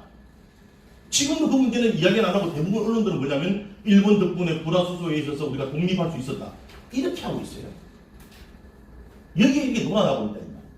이거는 저는 이런 부분들이 결국은 얘네들이 지속적으로 이 친일 프레임을 재밌게 활용하는 그 바탕을 만들어주고 있다고 보는 거죠. 여기에 넘어가면 거짓 선동에 넘어가면요, 그건 개돼지죠. 우리 국민들 저는 거짓 선동에 넘어가지 않는다고 보는데 만약에 넘어간다 그러면 그건 개돼지로 취급하다 마땅한 겁니다. 그렇지 않겠습니까? 거짓에 넘어간다는 게 그건 개돼지죠. 그 사람이 아닌 거죠. 저는 그런 부분들을 이야기 드리고 싶고요. 또 한 가지 말씀드리고 싶은 것은 요즘 그 이재명 씨 발언 이런 걸 보면서 제가 봤던 것이 전두환 씨입니다. 전두환 전 대통령입니다. 갑자기 이 이야기가 뭔 이야기인지 여러분 한번 같이 한번 고민을 해보자고요. 90대 노인네가 한 몇 개월 사이에 폭 상늙으셨더라고요. 얼마나 마음고생이 심했습니까? 저는 상늙은 것을 봤는데 아마 다른 전두환 전 대통령이 아니고 다른 사람이었다 그러면 뭐 노인 인권 침해다, 뭐 노인 학대다, 뭐 말들이 참 많았을 겁니다. 전두환 전 대통령이 광주까지 가서 재판을 받았던 내용이 뭐냐면 사자 명예훼손이에요. 사자 명예훼손. 죽은 사람의 명예를 훼손했다. 그래가지고 지금 그렇게 가는 건데요. 이재명 씨 뮤에 지금 또 뭐 많이 있을 겁니다. 뮤의 이야기 다 보십시오. 대한민국은 태어나지 말았어야 될 나라. 대한민국의 초대 내각은 다 친일 세력이 만들었던 정권. 이거 사자 명예훼손 아닙니까? 그분들이 얼마나 독립운동을 위해서 대한민국을 건국하기 위해서 애를 쓰고 모든 걸 다 바쳐서 이루어냈던 단 한 명의 친일파도 없었던 그런 내각에 종사했던 그 분들이, 봉사했던 그 분들이 이렇게 매도당하는 거 사자 명예훼손으로 얘들 싹 다 고발해야 되는 거 아닙니까? 그래서 그 지역에 전부 다 내려가서 70이 되든 80이 되든 90이 되든 재판 받게 해야 되는 거 아닙니까? 맞습니다. 저는 이런 부분들에 대한 우리의 명확한 생각들이 필요하고 실천이 필요하다고 보는 겁니다. 이제는 더 이상 말 벌리고 이렇게 하지 말자고요. 말 벌렸기 때문에 얘네들이 노는 장을 마련해도 더 날뛰는 겁니다. 이제는 우리가 힘은 좀 부족하지만 맞서 싸워야 돼요. 이것들 뛰어 넘어가야 됩니다. 그래서 오늘 참 우리 서명구 박사님께서 중요한 단어 몇 가지 주셨는데 이것을 우리는 좀 뭐랄까요? 이 신영복 있지 않습니까? 그 통역상 그 신영복 씨처럼 그 말을 좀 재밌게 스무스하게 초등학생들도 들어도 이 자리에 초등학생이 와도 좀 알아들을 수 있을 정도로 재밌게 우리가 하는 이런 부분들을 좀 많이 만들어내야 되는데 그런 부분은 이겁니다. 문정부와 586 세력들은 정책을 놓고 국민들에게 호소를 해서 국민들의 선택을 받았던 세력들이 아니다. 이 얼마나 멋진 이야기입니다. 즉 오늘 이야기 듣고 그냥 맘추한테 딱 맞는 것 같았습니다. 물론 뭐 저는 보궐선거를 했기 때문에 지금도 대통령을 인정하지 않습니다만은 이런 내용들이 국민들에게 우리 초등학교 아이들한테까지도 제대로 재미있게만 설명이 된다 그러면 얘네들은 이상한 사기 탄핵, 체계 탄핵 이런 분위기에 편승해서 그냥 권력 주워 먹었던 세력들이네 이렇게 이해되잖아. 이런 것들을 이해시킬 수 있는 방법 이것들을 사실 오늘 우리 이 자리에서 이야기했던 좀 됐으면 좋겠고요. 또 우리가 내부, 부일, 뭐 체제 수능형 이런 표현도 얼마나 좋습니다. 학술적으로 너무나 좋은 이야기들인데 이런 내용들이 우리의 청년 세대들에게 접근됐을 때 얼마만큼 쉽게 다가갈 수 있을까 라는 부분들은 우리도 한번 고민해봐야 되는 부분이라고 보고 또 마지막으로 조선의 멸망 부분, 조선의 멸망당해도 마땅한 나라였다라고 하는 개념을 감히 이야기하는 데가 없어요.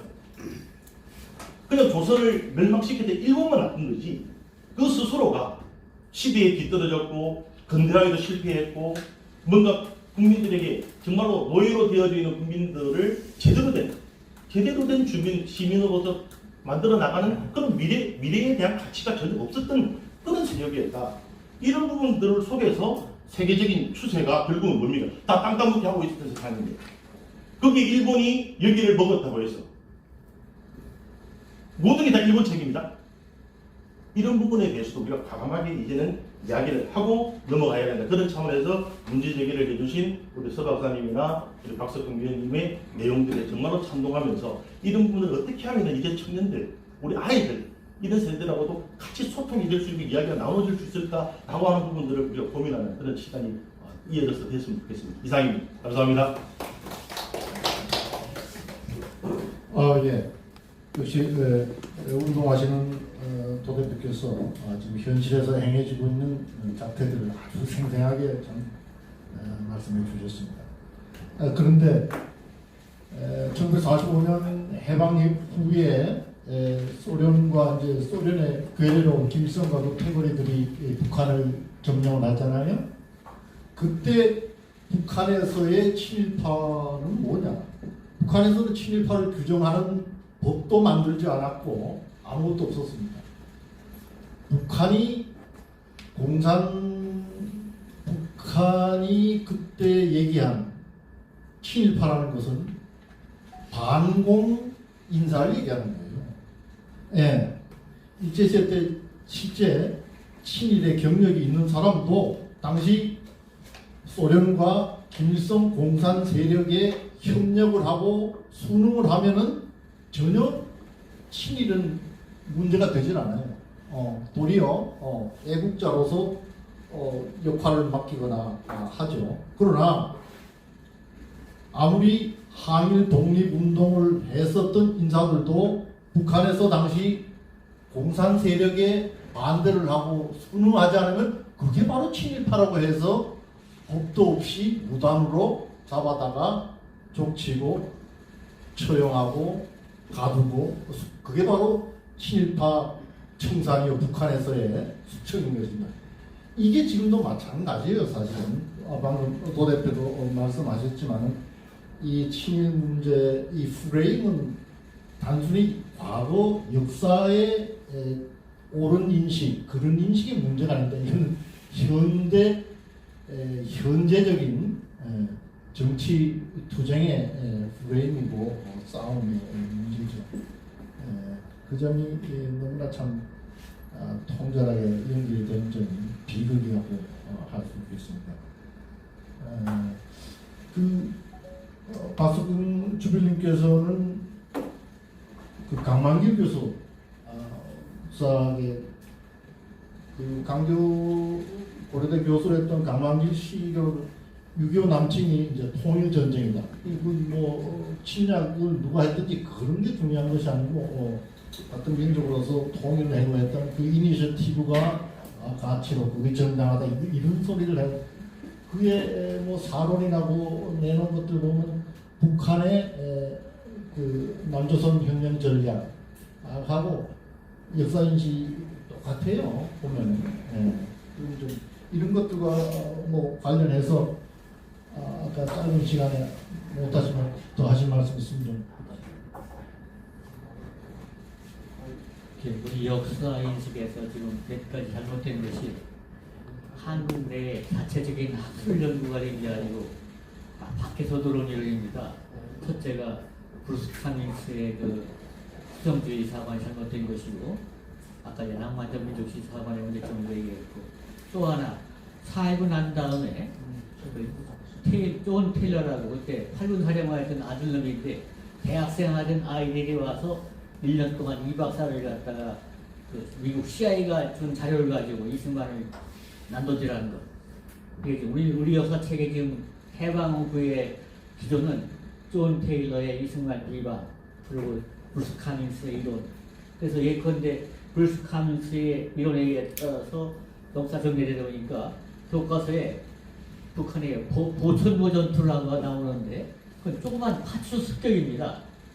그건 크게 쓰고 이승만이 미국에서 외교 활동을 하고 해서 파일럿 선언이 나오게 되고 또 해방된 다음에도 하지가 왔다 갔다 하면서 잘못하면 공산화될 위험해서 미국에 뛰어가가지고 미국의 아이디어를 조개해서 이제 한국에 건국하고 하는 그 과정 이런 것이 다 책이 안 되고 있습니다. 그러니까 부끄럽게도 역사학이 지금 자기 노력에 의해서 역사를 정리하는 우리의 논리가 아니고 아까 말한 존 테일러라는 애는 미국의 대학 나온 아이였다고. 그러면 미국 CIA가 준 이승만 역할을 갖고 만든 책이 이승만 비방의 지금 원조가 돼서 지금도 그게 되고 있어서 얼마 전에 TV를 봤더니 어느 장관님이 그때 그 해방 직후에 위대한 분은 김구 선생이라고 그러는데 김구 선생은 해방에 대한민국 건국을 방해했던 분이고 또 북한에 가가지고 미군을 축출하라고 하면서 민족 통일을 했는데 그 사람이 돌아온 다음에 한국에 와 있던 미국 장개석의 비서였던 유어만이라는 외교관이 만나보니까 끄트머리 한 말씀 이 사람이 야, 곧 소련이 내려올 텐데 우리는 그 비교가 안 된다고. 그러면 자연스럽게 공산화될 텐데 지금 우리가 무슨 거죠? 다른 준비를 할 필요가 있는 이런 말까지 했습니다. 그러니까 이 얘기는 누구를 비방하는 게 아니고 역사를 제대로 보여야 한다 얘기예요. 이승만을 위해서 김구 선생은 상해인 비정부에서 국민대표해야 할 때까지 이승만을 도왔고 또 돌아와서 정읍 발언할 때까지 또 이승만을 도왔습니다. 그러나 이 양반이 그 북에 가가지고 소위 뭐 남북 협상할 때부터는 실수하신 거죠. 그럼 우리는 위대하신 도자에게도 이런 실수가 있었다. 그것을 바라보자. 그러면 해방 직후에 누가 어떻게 노력해서 건국에 있는 걸 알아야 할 텐데 부끄럽게 닦아나간 것처럼 그 소위 낭만적 민족주의나 브루스 카무의 수성주의 또 존 테일러의 책 이런 것들을 베껴먹는 겁니다. 지금 아까 잠깐 그 강마기 선생을 얘기했는데 그 강마기 선생은 내가 잘 아는 분인데 이 양반은 통일사관의 첫째다.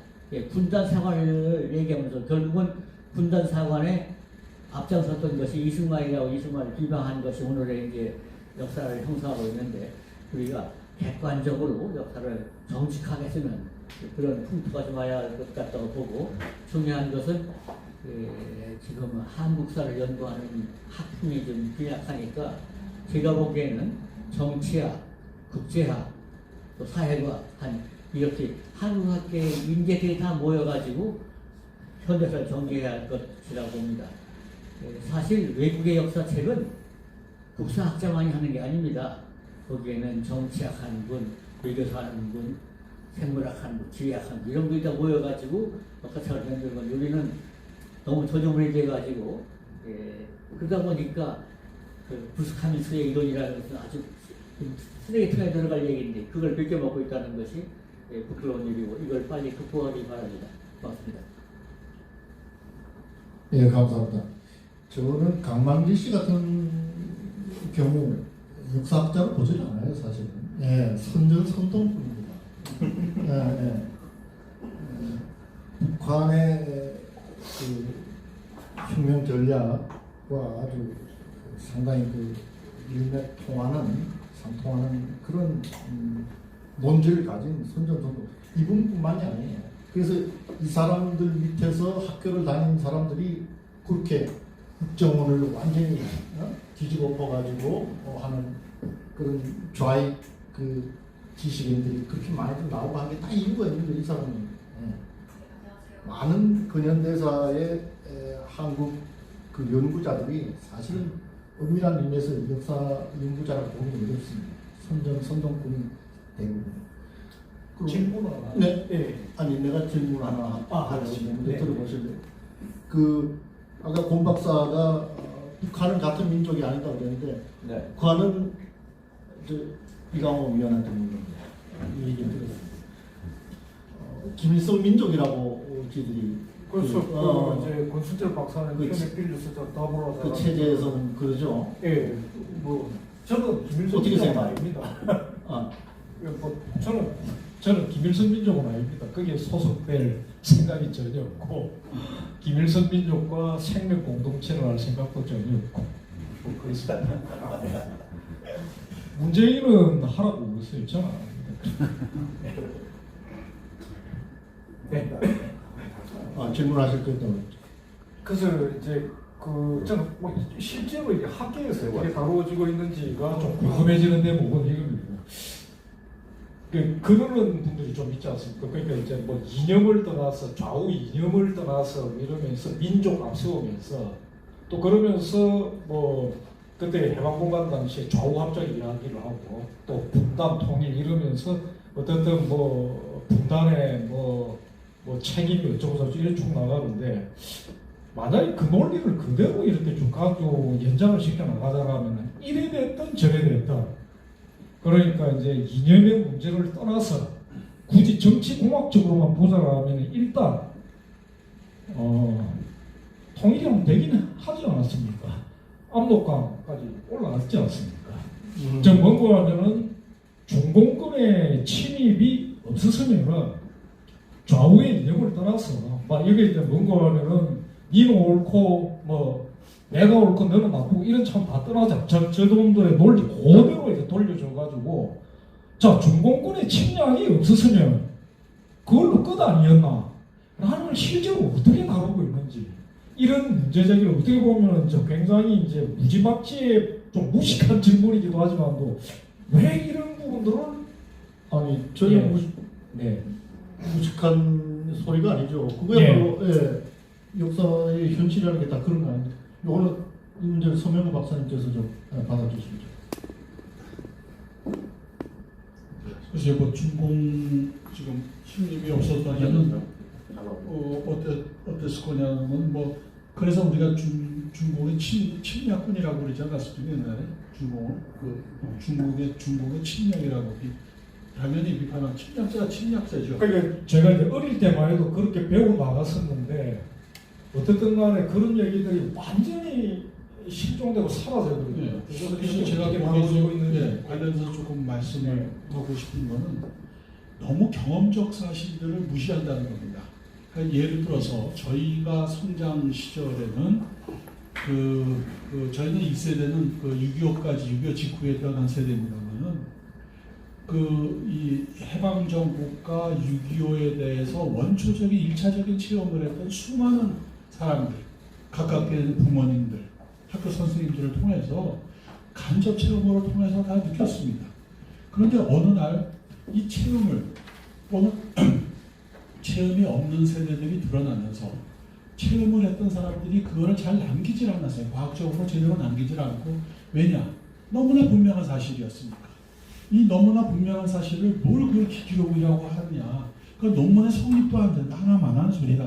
아마 이랬을 거로 저 짐작을 합니다만은 그것 때문에 중간에 다른 소리, 경험을 해보지 않은 사람들이 나쁘게 말하면 탁상공론은 있죠. 앉아서 자료만 보고 이론적인 정합성만 추구해서 어떤 자료를 보고 논리를 만들어서 그럴듯하다. 거기 쫓겨가는 겁니다.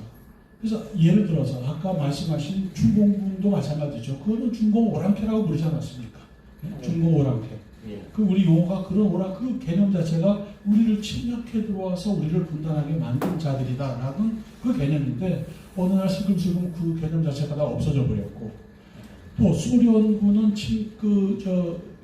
해방군이고 미군은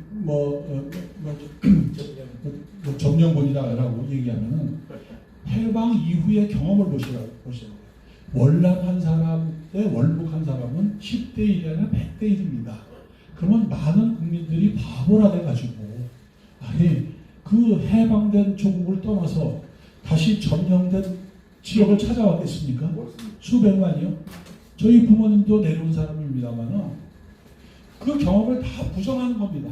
너는 바보야, 너는 병신이야. 그 좋은 파라다이스를 놔두고 왜 내려왔느냐라고 하는 소리하고 똑같은 얘기입니다. 또 한 가지는 저희가 어렸을 적에 이걸 비교해봐요. 부모님한테 이북 얘기를 물어보면은 그때 하는 얘기 소련 말 좀 할 줄 아세요? 그러면은 뭐라고 얘기하는지 아십니까? 다와이. 내나는 내나. 소련군은 사람들 만나면 내나. 그 시계를 여기에 팔목까지 쭉 쳤다는 얘기는 많이 들어서 아시겠습니다만은 우리는 미군이 들어온 다음에 우리가 하는 말이 뭡니까? 배운 말은 헬로, 기분미 쪼그레, 기분미 여검 이런 얘기입니다.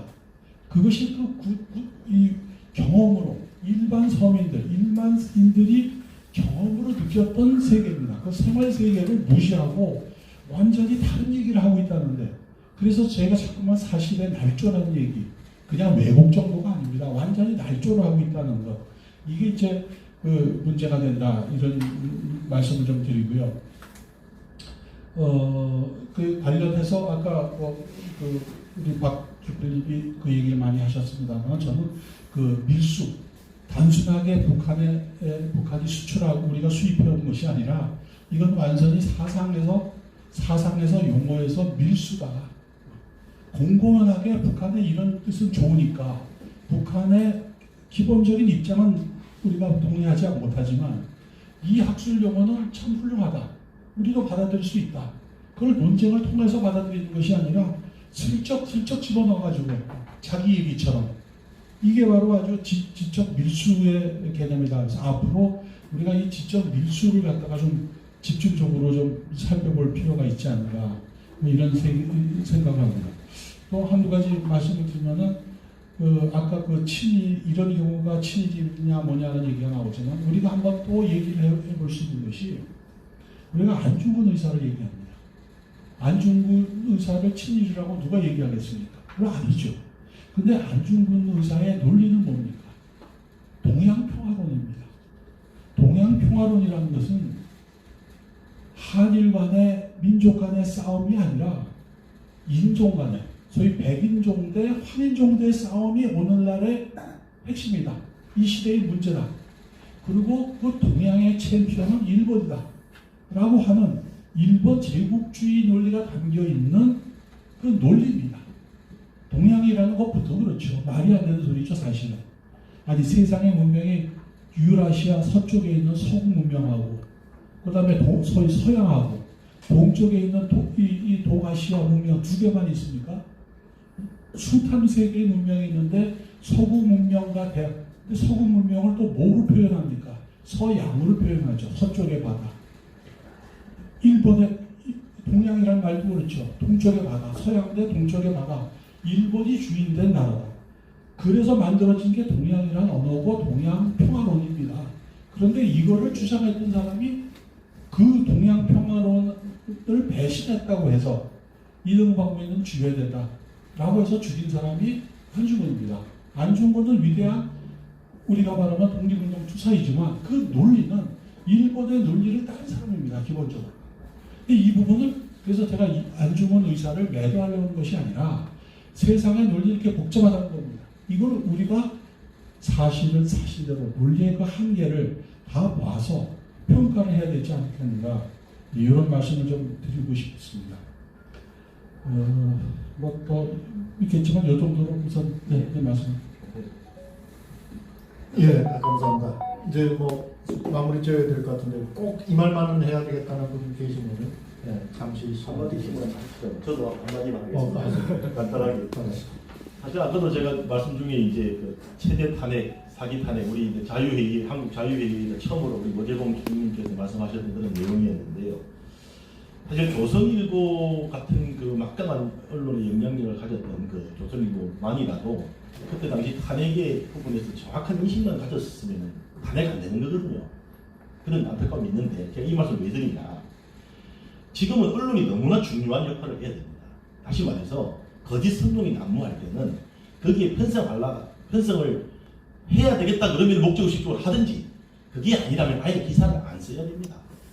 괜히 거기에 편성했다가는 나라 꼴이 지금 탄핵으로 대한민국이 다 망했듯이, 저도 지금 언론을 맡아서 지금 하고 있습니다만은 언론의 그런 막중한 책임감을 느끼는 이 친일 문제에서는 더욱더 그렇다.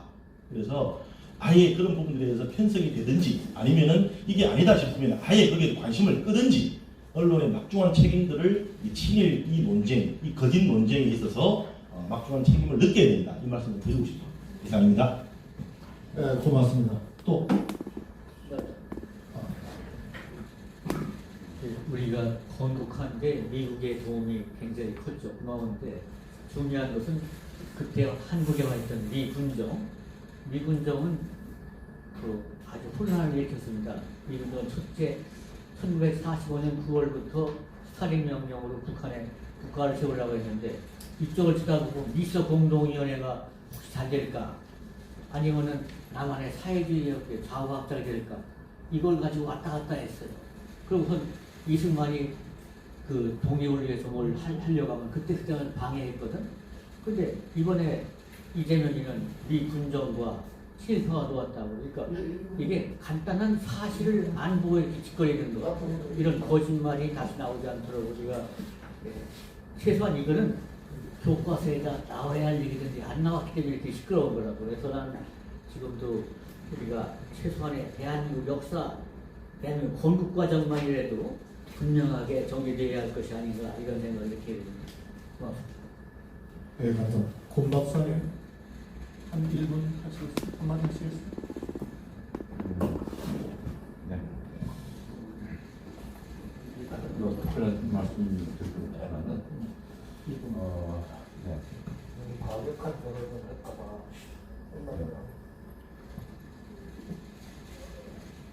그 대한민국 그 건국 과정에서 우리 대한민국 국가의 어떤 정체성, 정체성, 정통성을 부정하는 그런 모습은 이제는 없어져야 된다고 생각합니다. 저도 대한민국 국민입니다.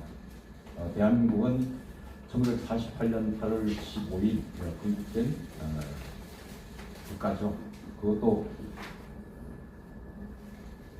한반도 역사상 처음으로 국민투표에 의해서 그야말로 주권적 개인이 존재한 그 시민의 그 역할이 비로소 이제 출발했던 그런 그 혁명적인 사건을 통해서 출범한 것이 대한민국 건국이었죠. 그것에 대한 인식을 명확히 할 수 있어야만이 불필요한 논쟁들을 갖다가 다 물리칠 수 있는 힘이 되지 않으리라 생각합니다. 네, 감사합니다. 많은 부분들 여당분들 이제 지적들 쭉 하셨으니까 저는 이제 이런 말씀을 꼭 덧붙이고 싶습니다. 아까도 제가 토론 발전하면서도 말씀드렸지만 이제 어떤 나라든 일단 우리를 만약에 적대시하고 괴롭힌다면 맞서야 됩니다. 왜 뭐 말할 필요도 없는 거예요. 그러나 그런 부분들이 아니라면 그게 어떤 나라이든 간에 그런 어떤 이해관계에서 충돌을 한다라든가 적대성이 있다든가 이런 게 아니다라면 되도록이면 상식적으로 말해서 잘 지내고 좋게 지내고 하는 것들이 좋은 거죠. 일본에 대해서는 어떤 식이어야 될까요? 저는 과거로 되돌아가서 뭐 또 그걸 짚고 따지는 문제도 또 문제겠지만 그걸 놔둔다 하더라도 우리의 이웃과 적어도 지금 현재 우리를 괴롭히고 적대시하지 않는 그런 나라들과는 관계를 어떻게 설정하고 어떻게 풀어나가야 될까요? 라는 생각들은 이런 생각을 항상 가져야 되지 않겠습니까? 특히 우리 신세대들 같은 경우에서는 더욱더 그렇지 않을까요? 과거에 지나간 역사에 대해서 모두가 다 잘 알 수는 없을 겁니다. 또 모를 수도 있고 또 몰라도 되는 경우도 있는 거고 그러려니 하고 지나갈 수도 있을 것 같습니다. 근데 당장 좋은 관계가 설정이 되어야 된다. 쉽게 말해서 우방국이다. 그렇다면 그런 나라들과는 어떻게 가야 될까요? 근데 그게 애써 고의적으로 균열을 만들어내고 그러니까 요즘 시대의 표현을 쓰자면 적대적 가스라이팅을 해야 되는 사람들 혹은 그 부류들 집단들은 어떻게 보아야 될까요? 쉬운 말 아주 나쁜 놈들 아니겠습니까? 그 말씀 꼭 드리고 싶습니다. 예, 고맙습니다. 예, 정리하죠. 예. 지금 질문 있습니다. 잠시만요. 지금 칠 프레임이라는 것은 현재 한국에서의 종북 좌익에 복종하지 않는 반대하지 않는 세력 그런 인사들을 지칭하는 저주의 욕이죠. 아주 현재적인 겁니다. 이건 단순한 역사 과거사의 문제는 아닙니다. 그것은 우리가 살폈듯이 우리의 건국의 역사와 발전의 대한민국 역사는 정말로 인류 사상 어디 내놔도 아주 당당하고 성공한 그러한 경험이죠. 그런 역사죠. 예.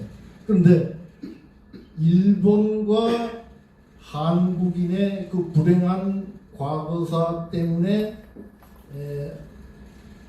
북한 공산 전체주의 세력과 한국의 종북 좌익 세력이 보기에는 그게 일본이 가장 약한 고리로 보이는 것이죠. 네. 그러니 지금 현재 세계 자유민주주의 진영 체제, 미국, 한국, 일본, 영국 이런 수많은 선진국들을 반대하는 전체주의 세력이 여기에 대해서 앙심을 품고 퍼붓는 것이 바로 친일파다, 친일 세력이다. 이러한 근거 없는 그 저주의 낙인이었습니다. 이런 정치 공세, 바로 전복, 전술, 수법인 것이죠. 네, 무슨 오늘 이렇게 좋은 말씀을 해주셔서 너무너무 기쁘고 감사합니다. 지금 과거사는 정리가 되는데요. 운이 좋으면 개헌해서 연방제로 가는 공산 급행 열차를 타고 있는데 우리가 합법적인 공산화를 막을 수 있는 방법은 뭐가 됩니까? 합법적인 사람 투표로서 막아야죠. 예. 투표제가 문제인데요. 예. 그렇습니다. 그래서 이 역사에 비추어서 하는 이러한 정치 공방들, 전복들이 사실은 저 과거 얘기가 아닌 게 오웰들이 얘기했듯이 현재를 통제한 자가 과거를 통제하죠. 과거를 통제한 자가 미래를 통제한다. 그래서 역사를 이용한 전복 투쟁은 끊임이 없고 우리가 지난 70년 동안 계속 해왔던 것이죠. 대한민국 건국을 반대하고 뒤집어 풀려는 전복 세력의 역사, 사상 제주 반란 사건, 또 대한민국을 뒤집어 풀려는 간첩당, 통일혁명당, 신영복 등등의 사건, 이 모든 것을 그걸 가장 정통성 있고 정당성 있는 역사적인 사건으로 다 뒤집어 놓았어요. 역사 자체를, 과거사 자체를 정복한 겁니다. 그 결과 70년 동안 그것이 이루어진 결과 대한민국이 4년 전에 전복이 되었죠. 종북 좌익 세력이 집권을 해가지고 있는 것입니다. 그래서 그런 과정이었고, 그런데 이러한 것을 정상화시키고 바로 잡으려면은 그것에 반대한다는 정치 세력의 대통령 후보들, 정치인들을 어떻게 해야 되겠습니까? 이러한 전복 사실을 분명하게 국민들한테 알리고 바로 잡을 수 있는 자기 주장을 할 수가 있어야 되는 것이죠. 그런데 이러한 역사 전쟁의 문제가 나오면 다 숨죠. 공부를 안 한 탓도 있고 용기가 없는 탓도 있고 지혜 없는 탓이 있을 겁니다. 그런 점에서 나라를 바로잡으려는 애국심 있는 정치인들은 정말 역사 공부와 사상 공부를 제대로 하고 해야 되겠다라는 그 생각. 그 방금 질문하신 거에 답도 되겠습니다. 그리고 그 말씀 끝나고 이강호 위원님이 그 부분에 말씀 마무리 하시라고 좋으실 것 같아요. 할 수 있으면 그리고 제가 한 말씀만 이제 마무리 짓겠습니다. 그 대한민국 국민이 어떻고 이러는데 사실 국민이 다 같은 국민이 아니에요. 분명한 종북 좌익성을 후보 시절, 대통령 후보 시절, 그러니까 4년 전 얘기죠. 또 그 이전에도 충분히 보이고도 남았던 문재인과 그의 세력에게 투표할 수 있는 40%가 있는 것이고 거기를 찍지 않고 반대한 60%의 대한민국인이 있어요. 이 건강한 이러한 우리 모든 미디어와 교육기관을 장악한 종북 좌익들의 수십 년에 걸친 전복, 선전선동에도 불구하고 종북 사익 세력을 지지하지 않는 50%가 넘는 대한민국 국민이 있다는 그거를 생각을 해야 됩니다. 거기서 우리가 희망을 부는 것이고요. 그래서 국민을 그냥 한 덩어리로 이렇게 하나로 치부를 하고 또 말을 할 때도 그렇게 해서는 안 되겠다. 국민을 하나로만 똑같은 한 덩어리로 보는 거는 그게 바로 전체주의 사고 방식이고. 제가 오늘 질문에 대해서 고맙습니다. 사실 오늘 우리가 이런 세미나를 하는 것도 그 질문과 같은 공감에서 나온 것입니다. 이재명 발언의 제일 중요한 것이 건국을 부인한 건데 그런 얘기는 안 하고서 난데없이 점령군 해방군 논쟁만 한 것이 정치권의 잘못이었고, 그리고 우리가 아시다시피 지금 정치권에서도 나라가 망가지고 있다고 얘기를 해도 그런 얘기는 안 다루고 어디 까신 얘기만 다루고 있는 것이 지금 한국 언론 풍토입니다. 저도 50년 동안 언론 계셨지만 요즘 돌아가는 풍토가 안 좋은데 여기 유튜브 하시는 분들이라도 좀 더 진지하게 나라의 문제를 해결해 주실 걸로 알고 있고, 오늘 아까 질문하신 것이 바로 그 질문에 대한 대답을 오늘 우리 일하자들이 마련하는 것입니다. 고맙습니다. 제가 꼭 방법도 하나 못해야 되겠다 말씀하신 뜻을 이월님 이야기 좀 하시죠. 예. 그래서 이제 바로 이제 그런데 저도 이 부분들은 좀 직설적으로, 오늘은 직접적인 주제는 아닙니다만 직설적으로 말씀을 이제 드려야 되겠다는 생각이 들긴 합니다. 이제 뭔가하면은 저도 부정선거 문제에 대해서 굉장히 강력한 의식을 가지고 있는 사람이에요. 그리고 어떠한 저 나름대로 판단을 가지고 있습니다. 그런데 뭐라고 할까요? 너무 그게 극단적으로 치우쳐서 선거를 하나만 하다, 그건 아니지 않을까요? 저들은 또 수작을 부릴 겁니다. 그러나 그럴수록 더욱더 똘똘 뭉쳐서 맞서 나가면서 선거는 선거대로 잘 치러야 될 거다 라는 이런 말씀을 꼭 드리고 싶고, 그 다음에 두 번째로 좀 속되게 이제 표현을 하자면 이 말씀 또 꼭 하나 또 드리고 싶습니다. 다가오는 대선의 목표 설정을 어떻게 해야 될 건가? 가령 그러니까 당 강령에서도 일종의 이제 좌익 정당들이 주로 많은 쓴 표현입니다만 일반적이죠. 사실 최대 강령, 최소 강령 혹은 최저 강령, 최고 강령이라는 어떤 있습니다. 그 목표치, 최대치, 가장 높은 목표 달성한 여기까지 꼭 갔으면 좋겠다 혹은 최소한 최저 여기까지는. 자, 저는 다가오는 대선에서 이런 말씀 드리고 싶습니다. 이런 반문이 좀 이런 건 아니라 하더라도 우선 치울 걸 먼저 치운다. 저는 다가오는 대선을 이렇게 생각합니다. 저는 사실은 또 운동권 출신이고 배운 도둑질을 그래서 그런지 모르겠습니다만 좌익의 지혜도 때로는 어떤 거니까 빌릴 필요가 있다. 길을 기울여 볼 필요가 있다라는 건데, 러시아 공산화는 두 단계를 거치죠. 17년 10월에는 2월혁명이 있고 10월혁명. 2월혁명은 내년에 공산혁명은 아니죠. 10월혁명에서 이제 권력을 탈취해 갑니다.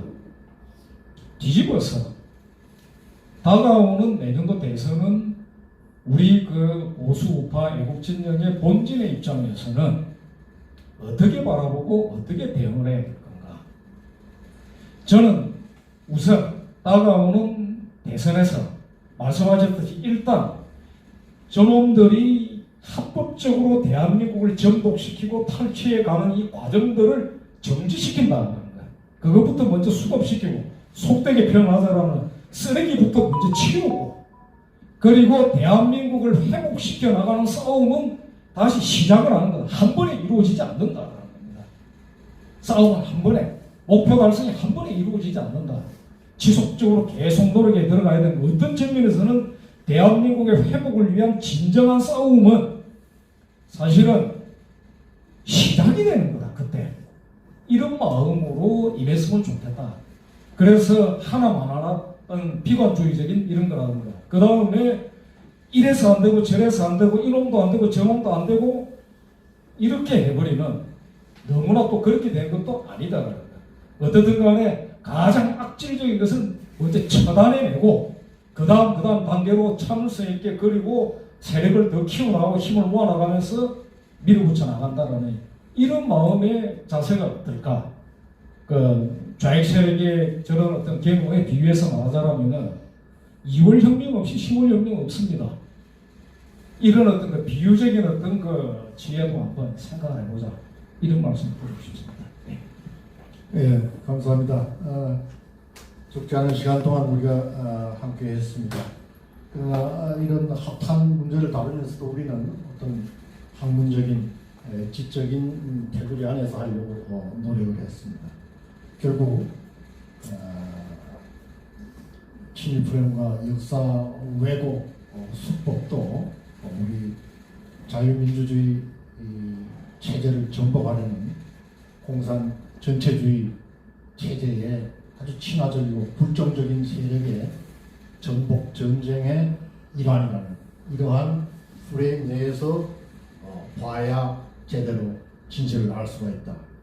그리고 대응할 수 있다. 이런 결론을 얻을 수 있다고 하겠습니다. 이것으로 한국자유회의가 주최한 대한민국 건국 친일의 시간이었나 긴급 시국진단을 모두 마치겠습니다. 함께 해주신 분 대단히 감사합니다.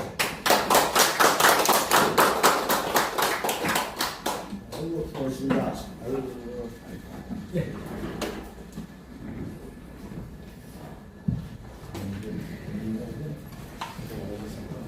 아이고 오늘 감사합니다. 고맙습니다. 아이고 고생하셨습니다. 오늘 쓰시느라고 저희들이 입만 나오려고 하고 고생하셨습니다. 형님은 이렇게 말씀해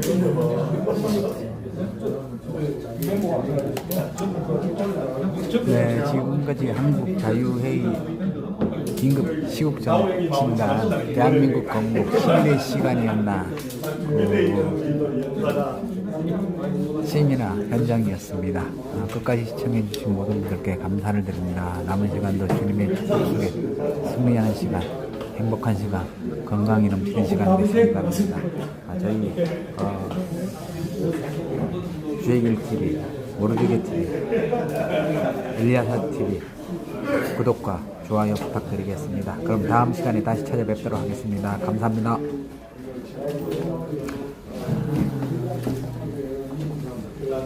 같이 하시는 분들 고맙습니다.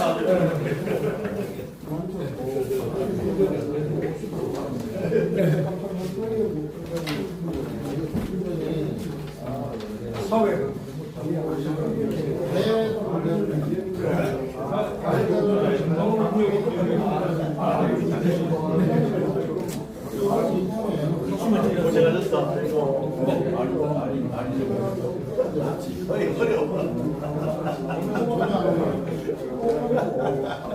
완전히 채워내지 못했습니다.